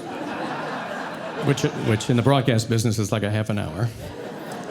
And she said, you do know we're in New York City. And I said, yeah. I said, I listen to you every day. You're great. I love the station. But I don't know. I told them I'd start later this week. And it was more silence. And I don't know if she was saying like, wow, that's very honorable, or like, what an idiot. I would never hire this kid. But I go back to News 12, and I just look at that career. The family atmosphere there was absolutely amazing. And that it all emanated from Chuck Dolan, the founder of the company, the founder of News 12. An amazing man, just a giant, such a visionary. And I always had like a Mount Rushmore of Long Island in my mind. And number one is Robert Moses. I mean, we're not here at this beach or any state park or any of the highways without Moses. William Levitt basically invented the suburbs. Leroy Grumman, that giant corporation that everybody knew someone that worked there. But honestly, the 4th person I'd put up there is Chuck Dolan. I mean, he changed Long Island media, but media around the world. The guy invented cable TV, founder of HBO and News 12, and how many News 12-like stations are there across the country? That's incredible. But the best part of him is his humility, his dedication to family, and that included all of us. And Chris will tell you, and others who worked at that company, it was a big corporation, no doubt about it. But I always felt like I was working for like an ice cream shop, a mom and pop ice cream shop in my neighborhood. That's the atmosphere you had. Chris mentioned we have 3 kids. Yes, I coached Kyle's Little League team from T-ball all the way up through his teenager, managed that team every single year. Our youngest played softball, same thing, managed her team every year. Kindergarten, T-ball all the way up.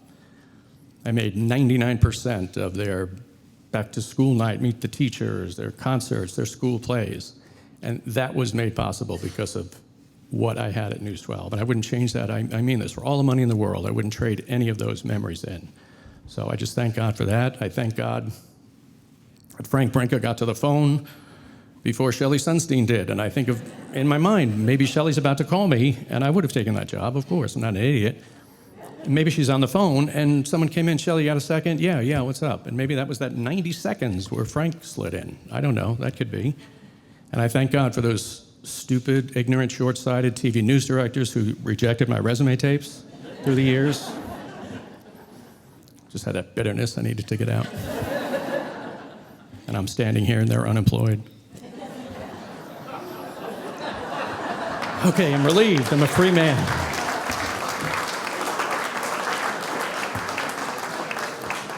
But I really do thank God for being in this profession, which is amazing. It's such an incredible honor working with so many of you. Mike back there, the co-founder of the East End Show, which is in its 26th year. It's like the 5th longest running TV show. It's amazing. General Hospital, The Simpsons, Gunsmoke, we beat a few years ago. But as Tim mentioned, you know, we all learn from each other. You know, it's a weird profession. We're competitors, but we also share, and we also learn from each other. And I've had a blast, so thank you all very, very much for this honor. Thank you to the council. Thank you, Jackie.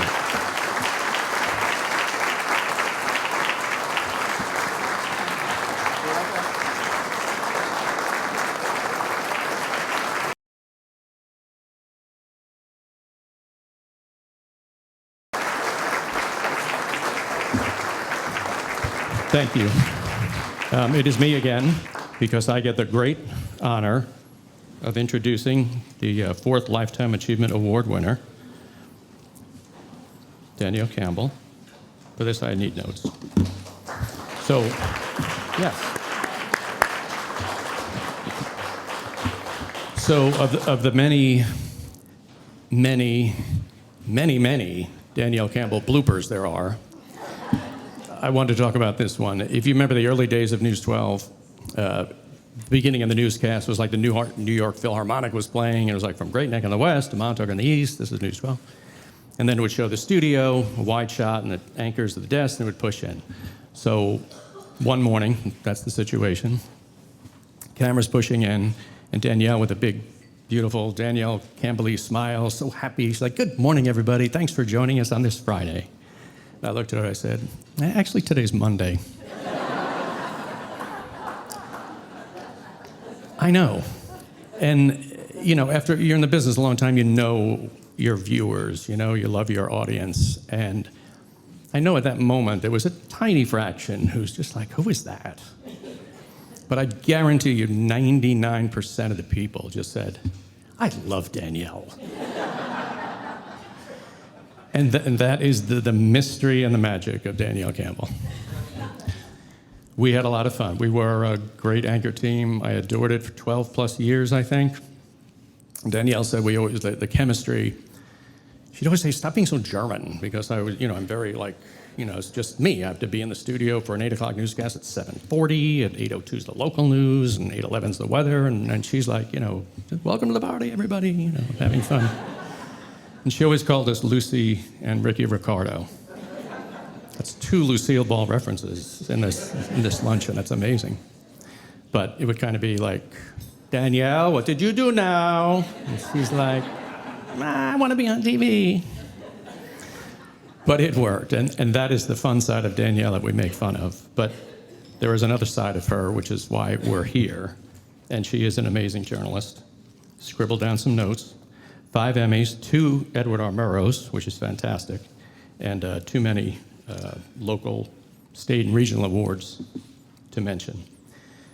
But I just wanted to read this because Danielle was just inducted into the Long Island Hall of Fame, the Journalism Hall of Fame, and I was asked to write a letter in support of her, so I just wanted to read what I wrote. Danielle is a well-known and beloved figure across Long Island, and while her engaging smile and personality may be the first thing that comes to people's minds, Danielle is an excellent storyteller. It can be seen in everything from her short stories involving innovative techniques in the classroom to many in-depth, multi-part series she's done on such things as Long Islanders traveling to Haiti to help in recovery efforts after a devastating earthquake. Her writing is compelling, personal, poetic, and somehow, even while telling a dark story, uplifting. As a lifelong Long Islander, Danielle was always able to add a personal touch to all of the stories we told on air, and viewers knew that she was able to identify with their plight. Finally, what I think makes Danielle worthy of this great honor is the way she handles herself with the people we serve, our viewers. She's a kind and warm-hearted person who will listen at great lengths to people as they talk about whatever the situation is that caused the media to get involved in their everyday lives. And no matter what story she's covering, she handles it with kindness and fairness in these toxic times that we now live in, where the noble profession of journalism itself is often seen as the enemy. She is a breath of fresh air. And that's the truth. With all due respect and apologies to my dozens of co-anchors that I've had through the years, Danielle, you were always my favorite. So come on up, and just keep in mind, today is Friday. So.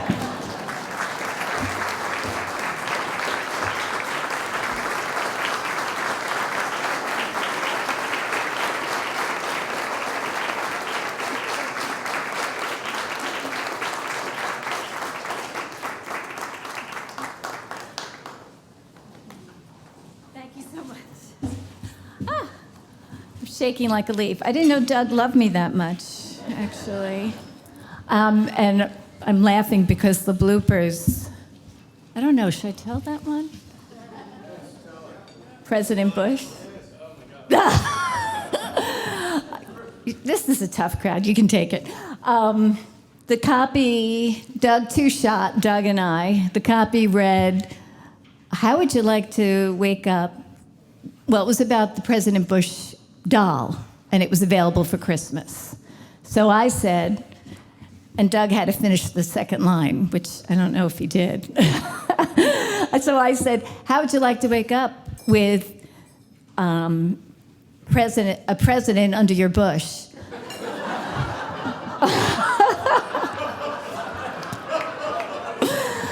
But the best part is that it was a two-shot, and Doug's eyebrows, I swear, made a triangle. They like went, he was like horrified, and I just went, tree, Christmas tree, the Christmas tree.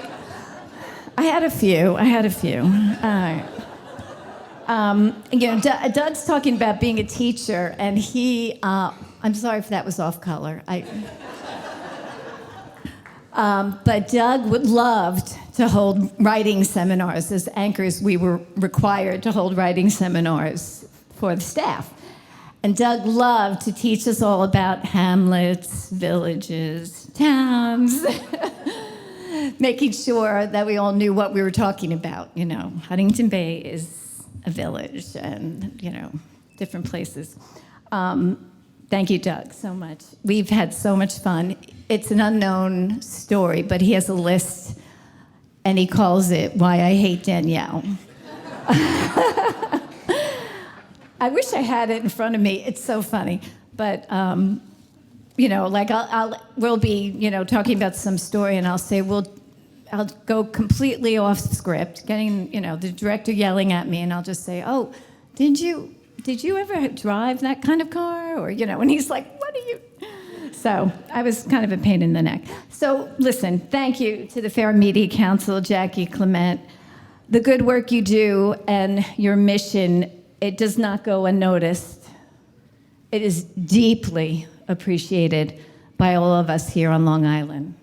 And I cannot say that enough.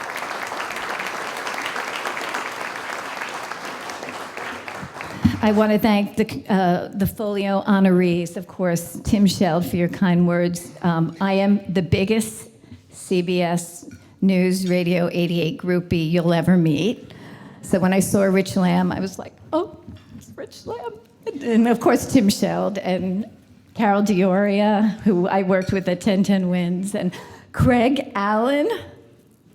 You know, these are such radio greats. Pat Milton, I have a story about Pat later.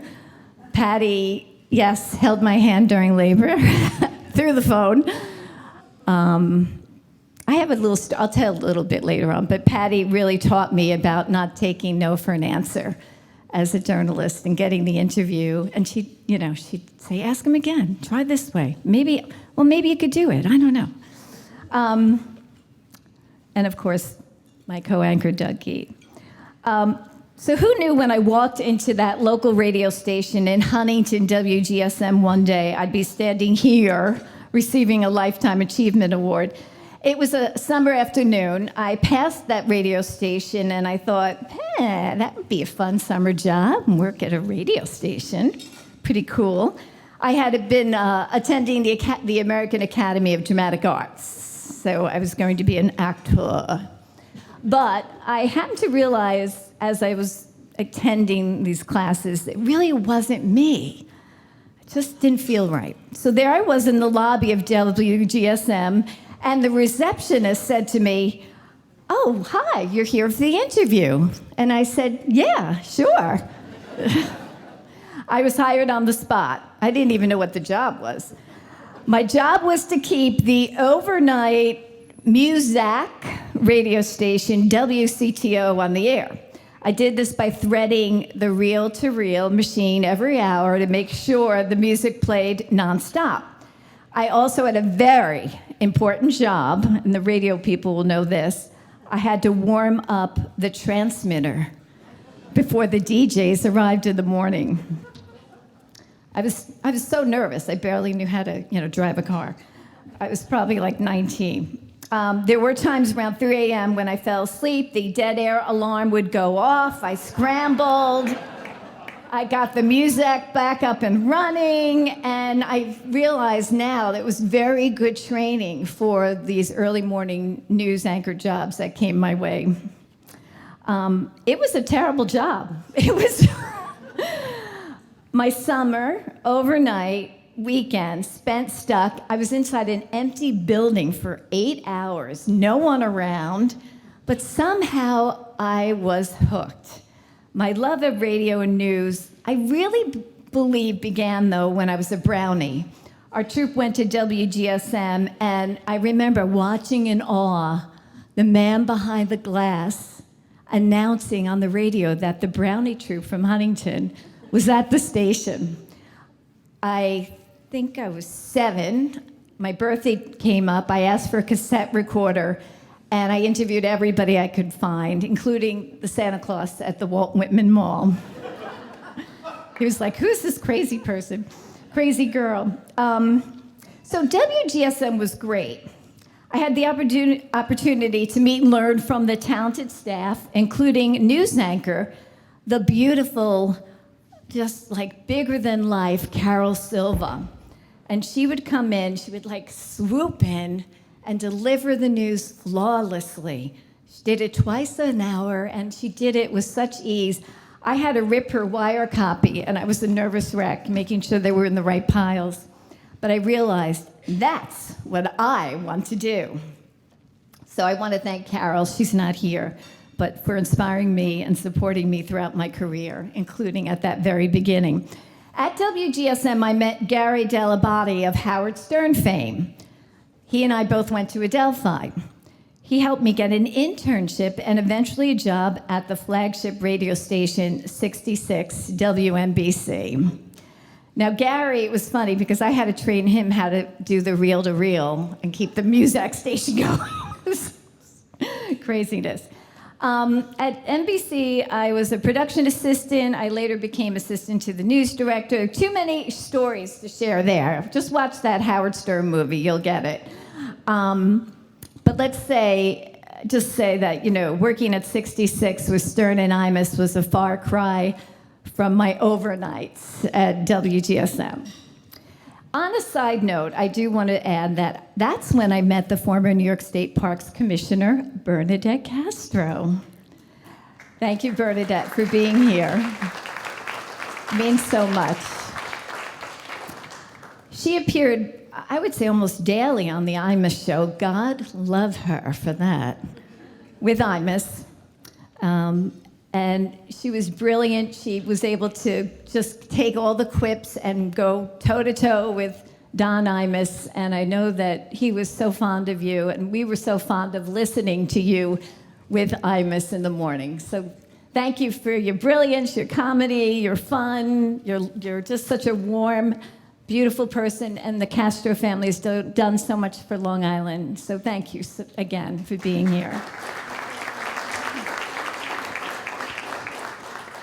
I want to touch the mic. I'm used to holding, During my NBC days, I also freelanced at other Long Island radio stations. I had a sleeping bag in the car, and I would spend nights on the floor at a radio station called WBAZ in Southold. And, I kind of bounced around. I wrote for the New York Times. I was able to get on the Long Island section of the Times, and I was pretty proud of that. When 66 went off the air, I somehow miraculously landed a job as the Long Island correspondent for 1010 Wins News. And it was a wild job because at this point, news was on Long Island was breaking every other day. We had the Avianca plane crash, the tank lift, the Golub murders, the arrest of not one but two serial killers, Joel Rifkin, the infamous scandal and shooting involving, of course, Joey Buttafuoco and Amy Fisher, and that one. It's so funny, I was in Florida and someone said, "Oh, you're from Long Island. Do you know Joey Buttafuoco?" It's my accent, right? So I'm at WINS working in the Mineola press room, and that is when I met fellow honoree Pat Milton, who was working for the Associated Press, as you know. She was so kind and nice to me. She would explain to me what an arraignment was. I was still a little green. But really, a perfect role model, refined, tenacious, the real deal, a real reporter. She even brought me to the rendezvous in Riverhead, where we had a few drinks with the detectives that were working on the case we were covering. I was like, we're doing this? I had a white wine spritzer. That was bad. Got to go with the beer. During my time at WINS, I gave birth to my first child, and often I could not find a babysitter. And they'd be like, "Campbell, get up.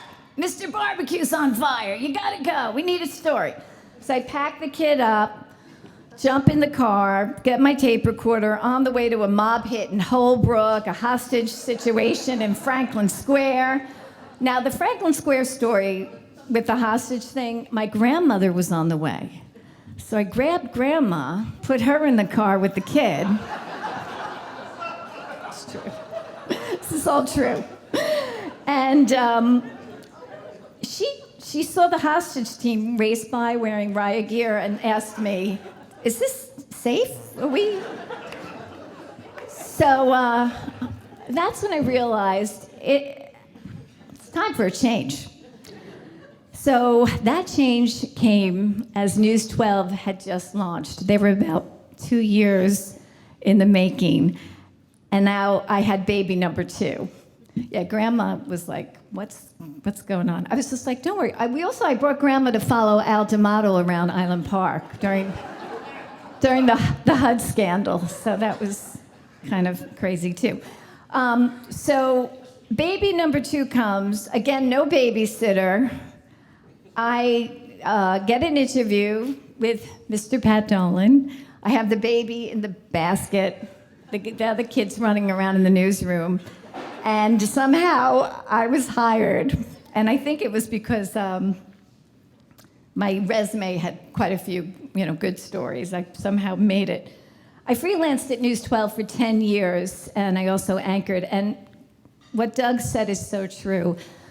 News 12 gave us the capability to cover real news, stories that mattered, but also be in the community we love and also take care of our families and be present to them. It was such a gift.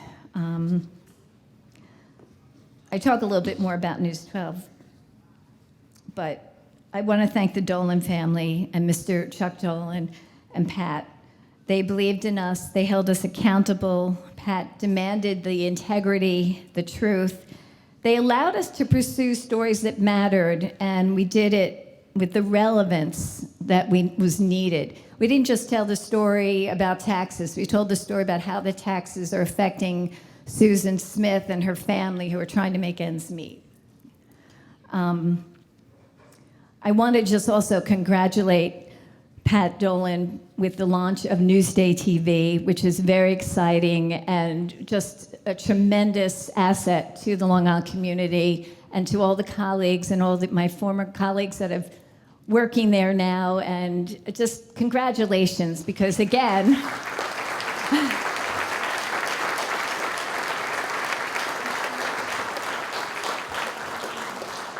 like father, like son, or son like father, like son like father, yeah.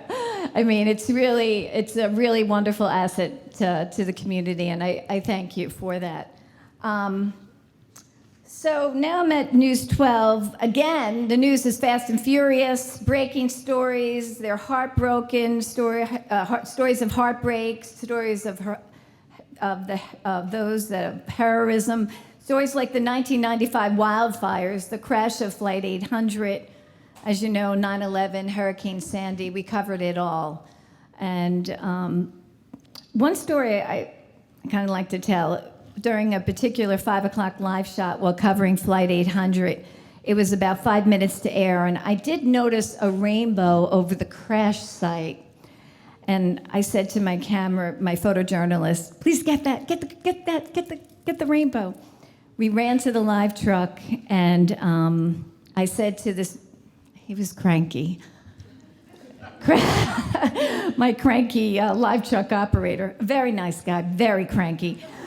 I said, listen, I'm going to go live. They're going to roll my donut. At the end, when they come back to me, I'm going to mention this rainbow. You got to roll the rainbow. Roll the rainbow. And he's like, nope, not rolling the rainbow. And I was like, just please, I don't have time to explain to the producer what I'm doing. And, you know, they're counting me down, and I'm still begging him.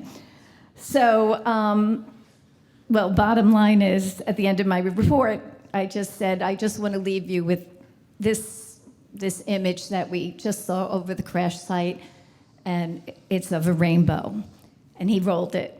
He rolled the rainbow. So it was, you know, I was just so proud and happy, and or whatever. I was just happy. I didn't want to kill him when I was done. My producer was yelling in my ear, "Rap Campbell," you know.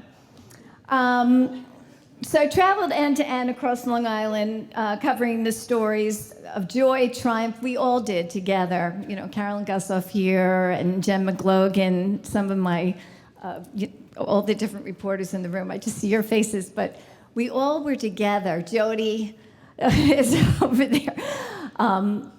We helped each other. We care so much about this island that as a Long Island core of news people, we worked together, helped each other, made sure we all got the story right. And I thank you to my colleagues for doing that.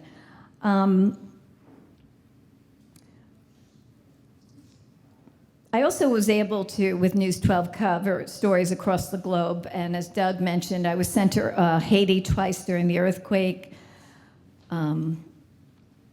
Funny story with Haiti.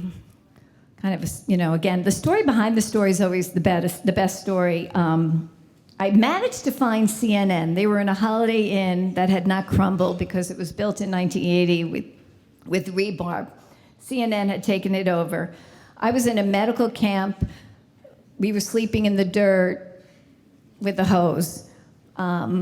I found CNN, and News 12 told me you're not allowed to go into Haiti. You can go to the border of Haiti.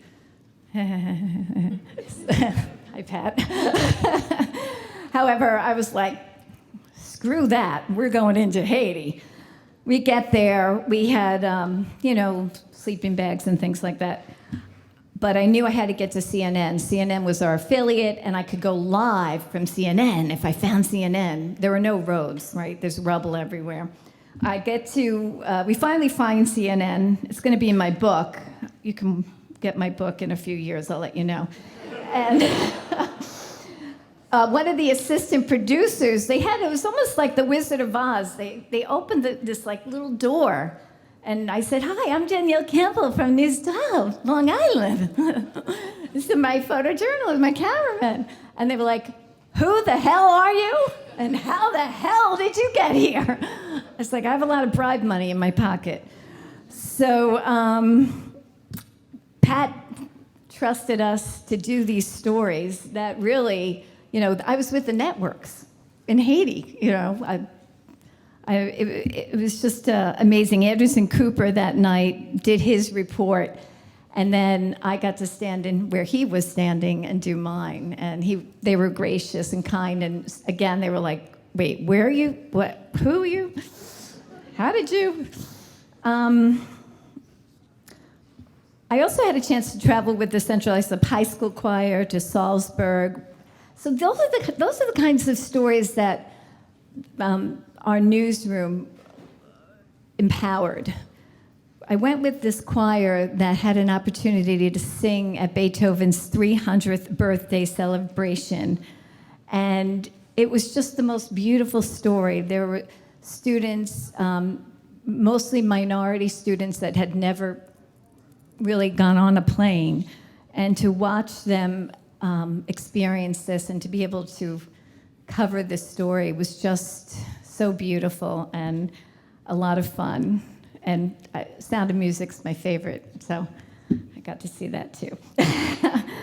And I just want to mention one of my most precious stories was, again, I don't know how I convinced Pat to let me do these things. I traveled to Lourdes, France with young adults with special needs and NYPD Detective Stephen McDonald, which was just life-changing. He's the officer that had been shot and paralyzed. I think most of us know who he is. And he brought with him his encouraging message of faith, forgiveness, and fortitude to young adults from around the world that traveled to Lourdes on this special week.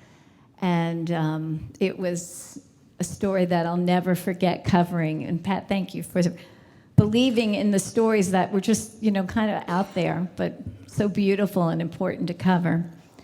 So back at home, I was promoted to full-time morning anchor, and I had the privilege to sit next to the amazing, the perfect, the wonderful Doug Geed, but truly an outstanding journalist. He was professional, he was witty, fun. His expertise, his attention to detail, his care and concern for the news product guided me. I thought we were together 16 years. He said it seemed like 30. A lifetime. But really, Doug helped elevate my craft and made me realize it's not, what was it, Monday, Friday, whatever day it was. No, but Doug, I thank you for that because you truly led the way for all of us in the newsroom with your journalism and your, just your commitment. And it's something that has made me a better person, not just because of your journalism, but because of your faith and your care for your family, your beautiful wife, your beautiful children. And it's a role model of how to live your life. Doug has served that for me. All right, so enough of me. I just want to leave you with my favorite Walter Cronkite quote. How appropriate. He wrote this, and I just thought, wow, so simple, but so great.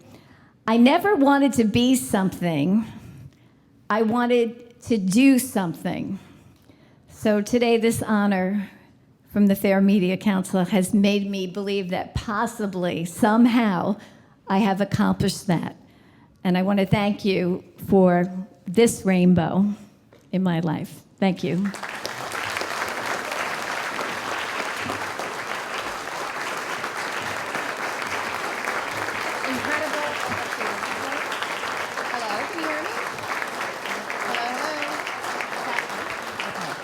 All right, so we're sticking to this mic. Congratulations again to the Lifetime Achievement Award honorees. I think by this point we're all family, so I'm just gonna keep it real. We are running behind, and we wanna make sure that we get to everyone. So we have a couple more speakers, but please keep it as short as possible, or maybe you could just say thanks, whichever, we love it. But we do wanna move on quickly. We're now going to go to the Legacy News organizations. And we just want to quickly say, please welcome Joe Dowd and Jenna Natali to accept the Fair Media Council Distinguished Service Award. Thank you.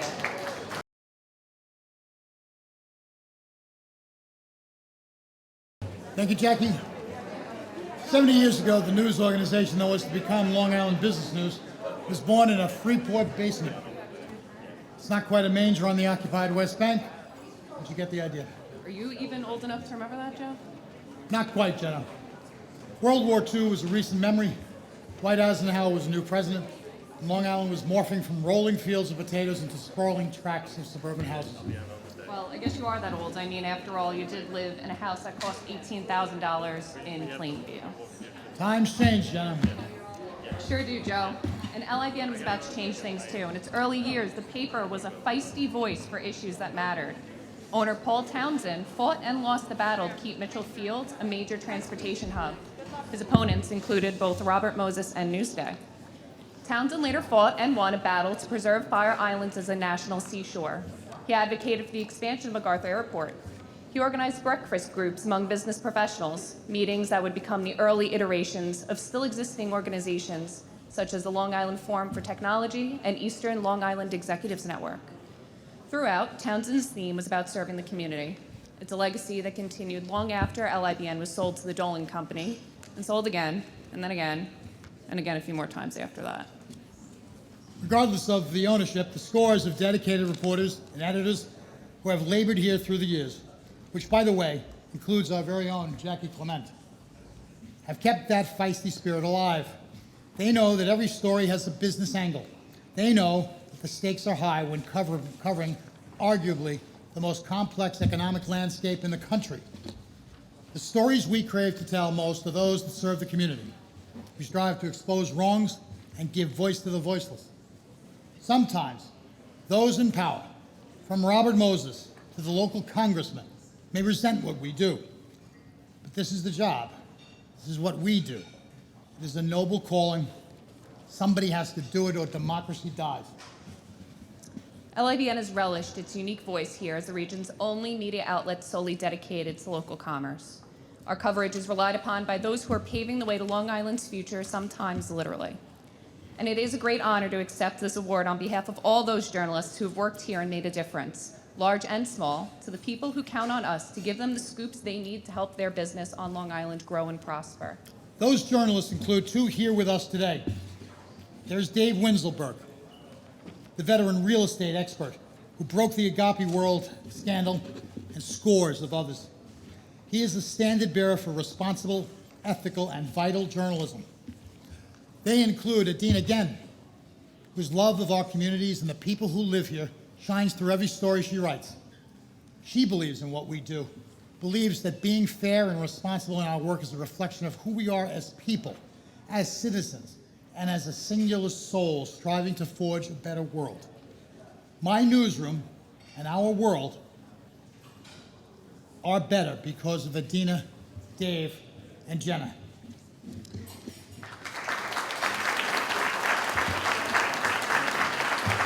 As someone who grew up at this paper as an intern who was plopped quite unceremoniously into the editorial room many years ago, I'm so grateful to have learned all I know personally thanks to Joe, Adina, Dave, and all of the other staff, past and present, some of you are in the room today, to carry on the spirit and legacy of excellence for our business coverage. Much like LIBN has been a constant in my own life, so has it been for the Long Island business community. That will no doubt continue on for many, many decades to come. At least it will if we have anything to say about it. So it's with great honor and sincere appreciation that LIBN accepts this prestigious honor from the Fair Media Council. Thank you, Jackie, thank you to FMC, and thank you to Long Island for letting us tell your stories. Thank you. Hope that was fast forward enough for you guys. Thank you so much. Now, accepting the Fair Media Council Distinguished Service Award is Diane Mashali, Vice President and General Manager of Long Island's public media stations, WLIW 21 and WLIW FM, and Executive Producer of local productions at the WNET Group. Ladies and gentlemen, please welcome Diane Mashali.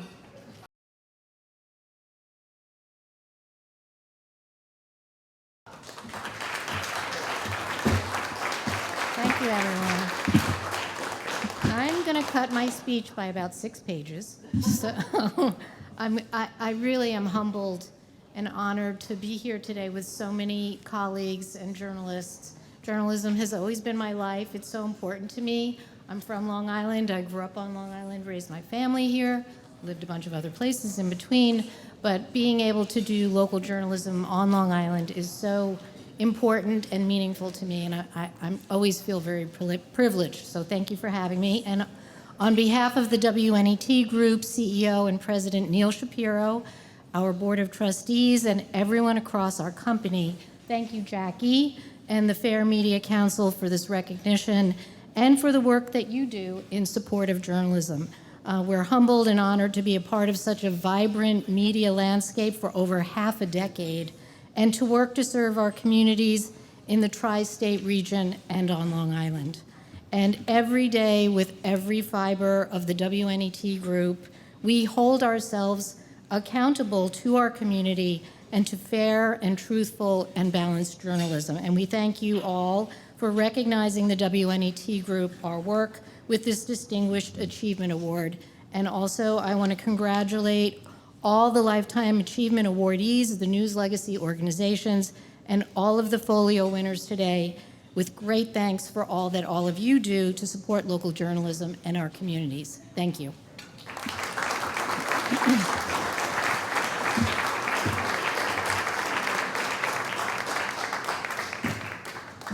All right, so up next we have Mary Lou Galvez accepting the Distinguished Service Award. Mary Lou?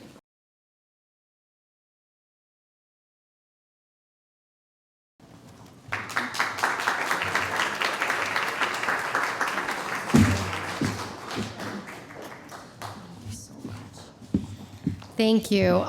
Thank you to the WABC family that's here with me today. I wanted to give a lot of time to WABC, but I will make this short and sweet. I'm so excited to be here. Congratulations to all the honorees and the winners. I have been at WABC for more than 20 years. I started as an assignment editor, and then I became the managing editor and the vice president of community engagement, and now I'm the president and general manager of WABC, the #1 station in the country. And throughout my over 20 years, I have seen such amazing work and dedication from all of my colleagues at the station, and I'm truly impressed by them every single day. They show up, rain or shine, in the best and the worst of times, ready to serve, inform, and bring hope to our viewers, including the residents of Long Island.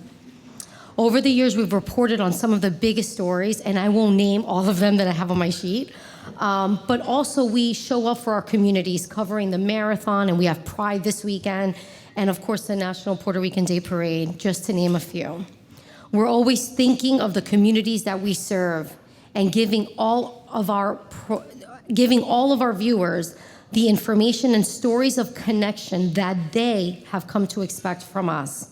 And I am so proud to be here, a part of the station, because of all the fantastic people who work there and have helped make WABC a success. Thank you again for this wonderful honor. Thank you, Jackie, Clement, and Fair Media Council, and for celebrating this important moment in our history with us. Thank you.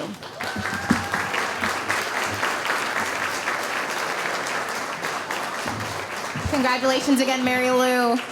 All right, Chris Donald joined Pix 11 as the station's vice president and general manager in 2021. Ladies and gentlemen, please welcome Chris McDonald to accept the Fair Media Council's Distinguished Service Award.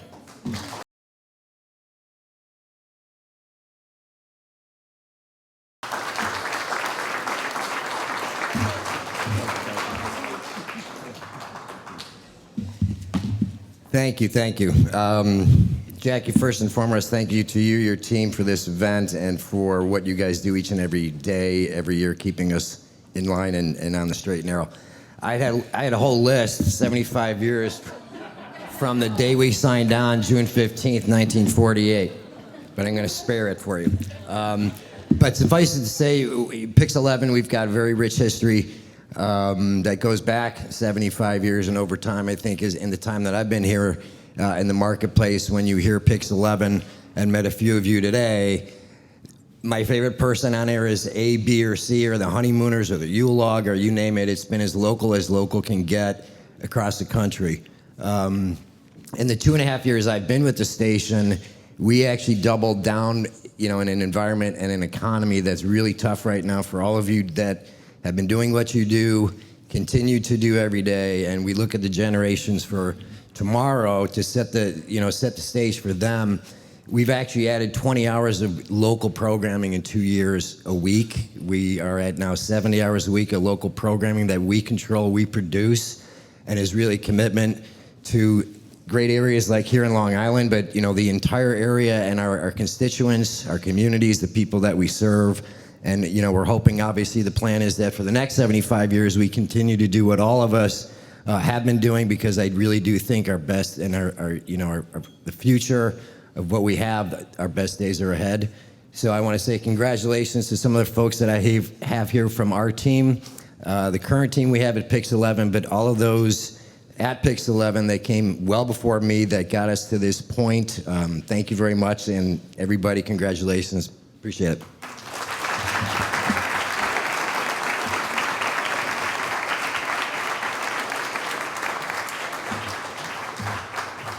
Thank you, Chris. All right, up next, ladies and gentlemen, please welcome Meg Norris to accept the Distinguished Service Award. Meg believes that even the smallest news organizations can make a difference. Thank you,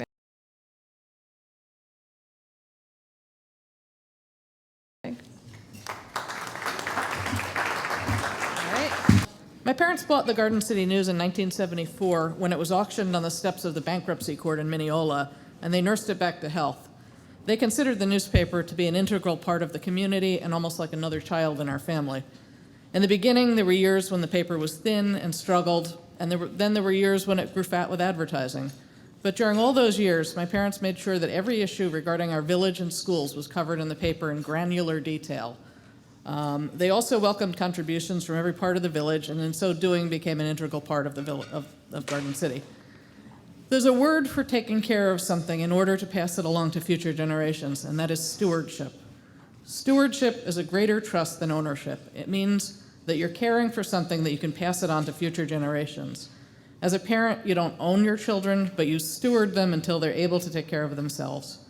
My parents stewarded the newspaper for 20 years and then passed it on to me in 1994 in a healthier state than it began with, and I hope to do the same. Stewarding a newspaper and other types of media takes a different kind of mindset than I think we see in some places today. While we need to be profitable enough to pay the bills, media is never going to be a place where you're going to get rich. When news outlets are run by giant corporations that only look at the bottom line, they will inevitably fail at this. Instead, decisions should be made with the future in mind. Will running a piece improve the quality and the reputation of the newspaper? Will readers find it interesting, and will it make them keep coming back? Does it tell the truth? Is it fair? Because in addition to stewarding our media outlets to keep them financially healthy, at this critical juncture in our nation's history, we're also stewards of the truth. When disinformation and lies are part of our national discourse, we have a duty to the truth and to pass our respect of the truth on to our future generations.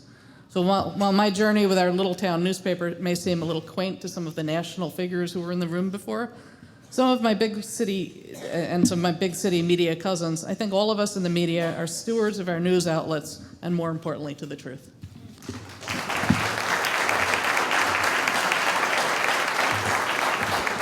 Inspiring words. Thank you, Meg. Now, everyone, please join me in welcoming to the stage WCBS Newsradio 880's Craig Allen and Carol Dioria to the stage to present the Folio Awards for Best in News. Let's thank the judges first. Okay. Carol, this is Carol Dioria.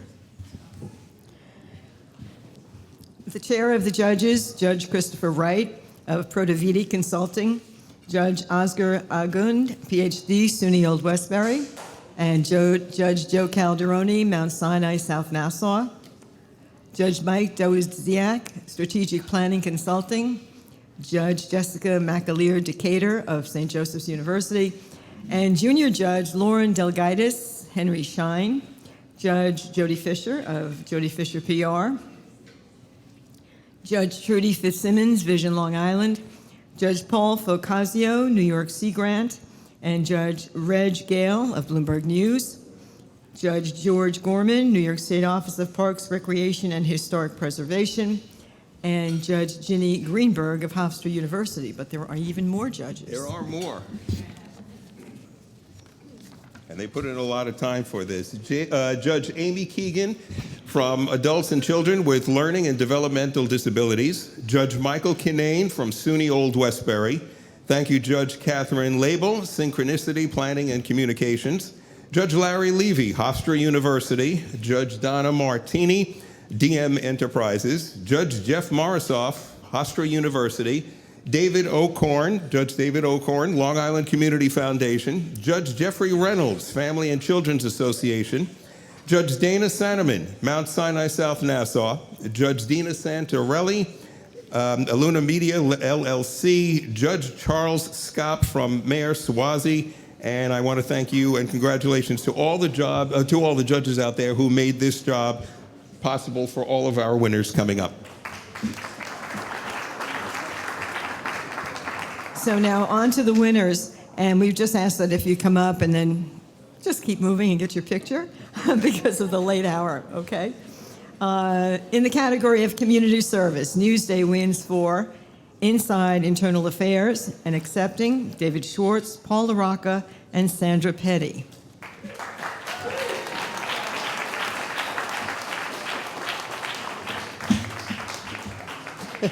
Hang in there. In the category of January 6th related coverage, the Folio goes to the Raw Story for Raw Story, Investigates Extremism. Accepting for this is Jordan Green.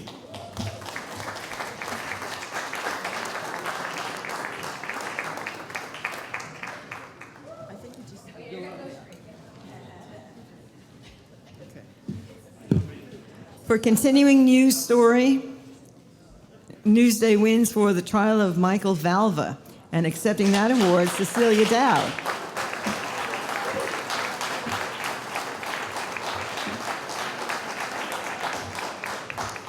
In the category of opioid epidemic news, CBS 2 New York wins one for Rainbow Fentanyl, the opioid targeting teens. Accepting is Jennifer Bisram.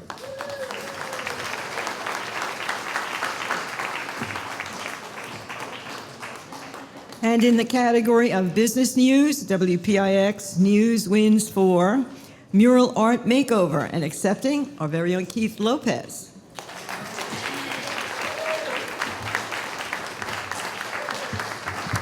In the category of employment and work issues, WNYW Fox 5 News wins one with Jewish Deli's longtime chef keeps the doors open as the new owner.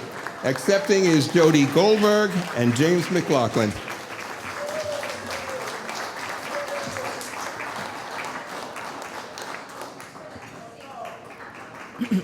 And here is a first-time winner. In the category of transportation news, Metropolitan Airport News wins for The Keeper of Storied Legacy. Accepting Catherine Bliss, Julia Loria Blum, and Raymond Ringston. In the highly contested feature category, NBC4 New York wins a Folio for Jake Jetpulse. Accepting is Michael Del Giudice.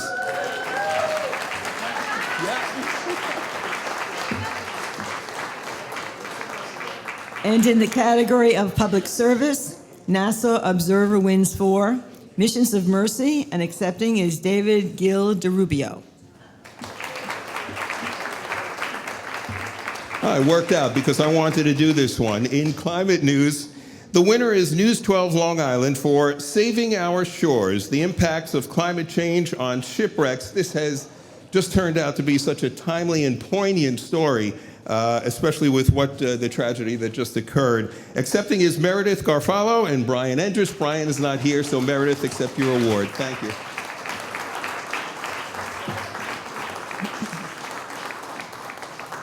And in the category of weather, boating, and coastal news, Town of Islip Government Access Channel 18 wins for the Blue Point Oyster, and accepting Gary Licker and Caroline Smith.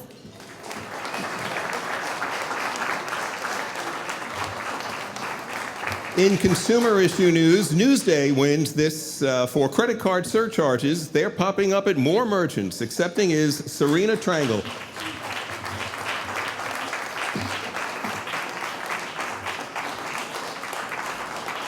In the online feature category, Patch.com wins a Folio for Long Island artist refurbishes the Schaefer beer mural in honor of grandfather, and accepting Maureen Malarkey.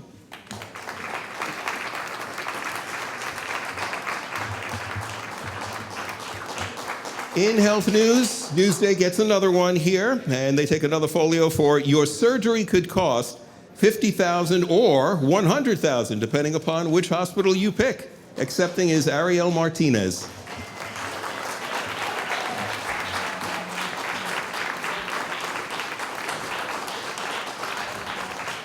And it's Newsday again with a win in the category of pandemic recovery news for the story. As remote work continues and offices are empty, restaurants on Route 110 are closing. And accepting is James Midori. And that is it, yeah. Congratulations to all the winners. We kept it going before the next round of rain comes in. And we have our next round of winners, and to tell you who those will be, please join me in introducing WABC-TV's Michelle Charlesworth and Mike Marza. All right, guys, we've reached the halfway point, so thankfully settle in. Halfway intermission right now. No, we'll get you out of here soon. I'm actually supposed to anchor the 6 p.m., so tune in to see if that happens. This is going to sound like an auction. Two-time winner, best column, best commentary, Long Island Business News editor and associate publisher, Joe Dowd wins for Birds, Bees, and the mated pair of Lake Abenaki, and Fear Can't Take a Bite out of Long Island Summer. Congrats, Joe. Yes, thank you. And now public television takes 2 folios in the feature category. WLIW 21's Metro Focus wins for the show Exploring Hate, White Fear, How the Browning of America is Making White Folks Lose Their Minds. And in the category of coronavirus pandemic coverage, WLIW 21 Metro Focus wins for the special The Long COVID Health Crisis. Accepting on behalf of the team is Diane Mashale. 2 more wins for Long Island Business News. This time, reporter David Winselberg scores in the Main Street News category, betting on Baldwin, and for employment and work issues coverage. David wins for Workers Rise Up, accepting David Winselberg. In nonprofit news coverage, Long Island Business News wins for hunger and Long Island, and for war and protest coverage, LIBN takes another win with Solidarity, Ukraine. These 2 wins belong to reporter Adina Jen, who is accepting. Well, you know, they say good things come in 3s, and that includes folios. So the next winner, yes, thank you. Yeah, that's a good and timely. These next winners each earned 3 awards, so show them some love as we read in science news. NBC4 New York wins for COVID, flu, monkeypox. NYC predicts some outbreaks weeks early, and you're helping. And in the climate change news category, NBC4 scoring a win for chasing our climate. And in the category of coronavirus pandemic coverage, NBC4 again for the big win with Living with COVID for the long haul. And accepting all of the awards is Linda Guadino.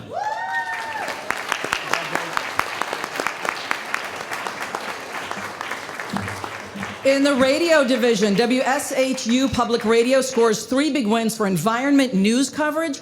Remembering Sandy 10 years later by J.D. Allen. And for Watchdog Issues News, WSHU Public Radio wins for A Screaming Red Flag by Charles Lane. For Best News Podcast, it's WSHU Public Radio with the show Still Newtown, accepting J.D. Allen, Terry Sheridan. Next up, Monsignor Thomas Hartman Award for Religious News goes to Pix 11 for Sick Attack, targeting for wearing a turban. And in the housing category, Pix 11 scoring another win for NYC's housing underground illegal basements. And in immigration news, Pix 11 with another win for NYC's underground housing, the immigrant struggle. And accepting is winner Jennifer Bisram. Congratulations. Now WCBS Channel 2 takes 4 folios. Congratulations in the nonprofit news category. CBS 2 New York wins with Special Suites. And in arts and culture news, CBS 2 New York wins a folio for Forgotten History, Long Island's own Amelia Earhart. In environment news, it's a win for CBS 2 New York, Personal Reflections on Sandy, 10 years later. And in political news coverage, it's CBS 2 New York with a win for Kira's Law, accepting as winners, or are the winners, Jennifer McLogan, Joe Garufi, photographer. Congrats, Jen and Joe, on earning 4 folios.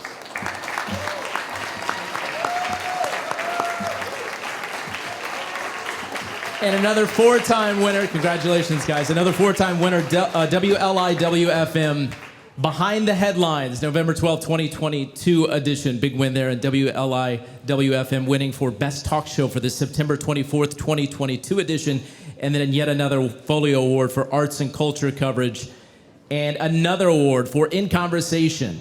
And it takes home one more folio in the climate change news category for Peril and Promise Climate Change on Eastern Long Island. Accepting on behalf of the team is Diane Mashale.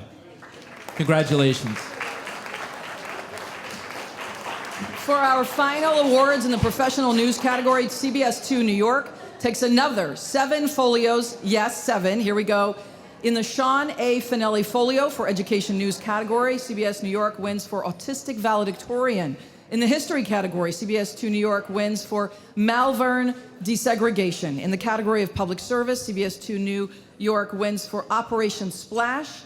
In weather, boating, and coastal news, CBS 2 New York wins a folio for Superstorm Sandy 10 years later.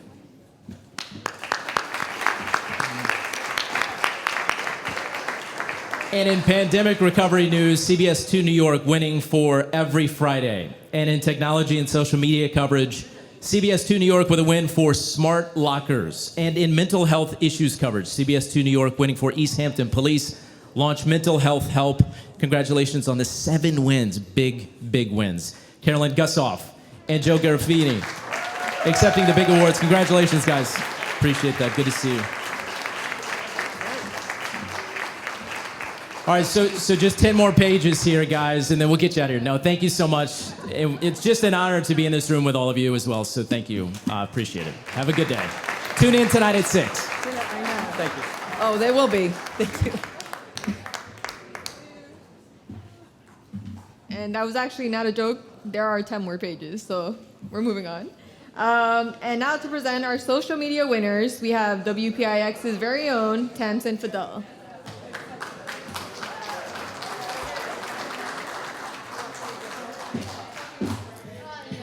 All right. Best COVID awareness campaign goes to NASA Suffolk Hospital Council for Now's the Time campaign. Congratulations, Janine Logan and Brooke Oliveri. Best community service campaign goes to ACLD, Adults and Children with Learning and Developmental Disabilities for Enviable Life News. Congratulations, Sarah Clone. Best in social by a small business goes to Wordhampton Public Relations for Long Island Restaurant Week. Congratulations, Nicole Castillo, Ashley Fressa, and Ben Carlin. Best newspaper by a nonprofit award goes to the Museum of American Armor for Freedom Force Summer 2022. Congratulations, Jim Hart. Best use of TikTok goes to Lawrence Herbert School of Communication, Hofstra University for Hofstra Votes Live 2022 social media campaign, Jeff Morosoff. The Social Media Master Award for Newsday's Brand Ambassador Program and the Best in Social by a Media Outlet Award for Playing the Algorithms Game, How Newsday Increased Video Views. Accepting on behalf of the team, Gabriella Bukalik and Kim Como. And Best Multimedia Campaign Award goes to Northwell Health for the Gun Violence Awareness Campaign. Congratulations to Northwell Health, working together with Strawberry Frog. And the Best Folio for Best Podcast in Health and Welfare. Another win goes to Northwell Health for the 20-minute Health Talk podcast, accepting Brian Donnelly and John Hastings. Okay.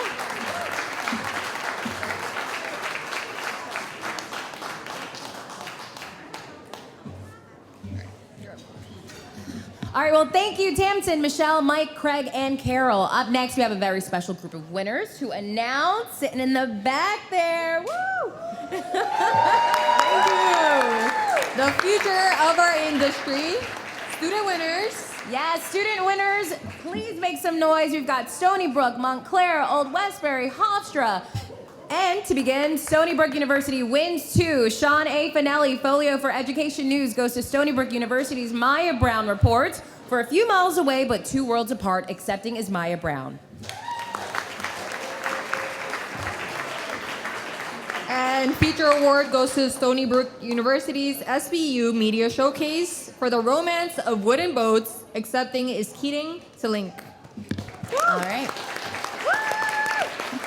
Montclair State University takes home 2 folios for coronavirus pandemic coverage by Montclair News Lab for focus, disruption moving forward, and accepting the award. We have Julia Egan, Gabby Taylor, Alexander Hyde. Let's clap it up. Woo!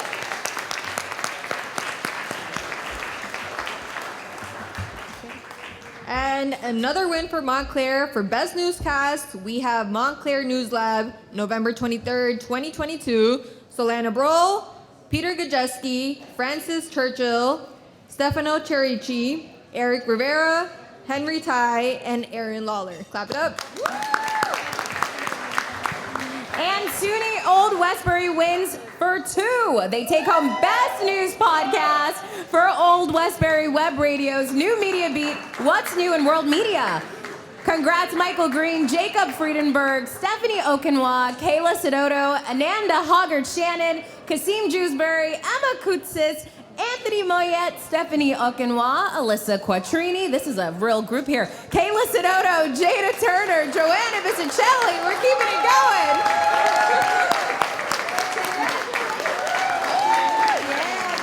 Congrats. Okay. And Old Westbury wins for arts and culture coverage with OWTV's An Interview with an Artist, Felt Salt. Congratulations, Renee DeLorenzo, Eric Darmstadt, Nasir Fanfan, Brandon Ortega, Sebastian Jasinski. Let's go.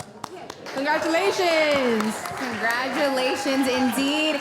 Hofstra University also has multiple wins. In political news, the winner is WRHU, Radio Hofstra University, for Nassau County redistricting process. Who counts? Congratulations, Cody Hemlar. Oh, and WRHU wins for Main Street News coverage of Massapequa, celebrates Little League WS team. Accepting is John Mullen. And the Best Newspaper Award goes to Hofstra University, the Hofstra Chronicle, and accepting is John Mullen again. All right. All right, guys, one last round of applause for our student winners. Yes. Last but certainly not least. Yes, well, that brings us to the end of the Folio Awards. Everyone, thank you so much for your patience, for your cheers, for your clapping, for being here, because at the end of the day, we are here for news, and you all make it better.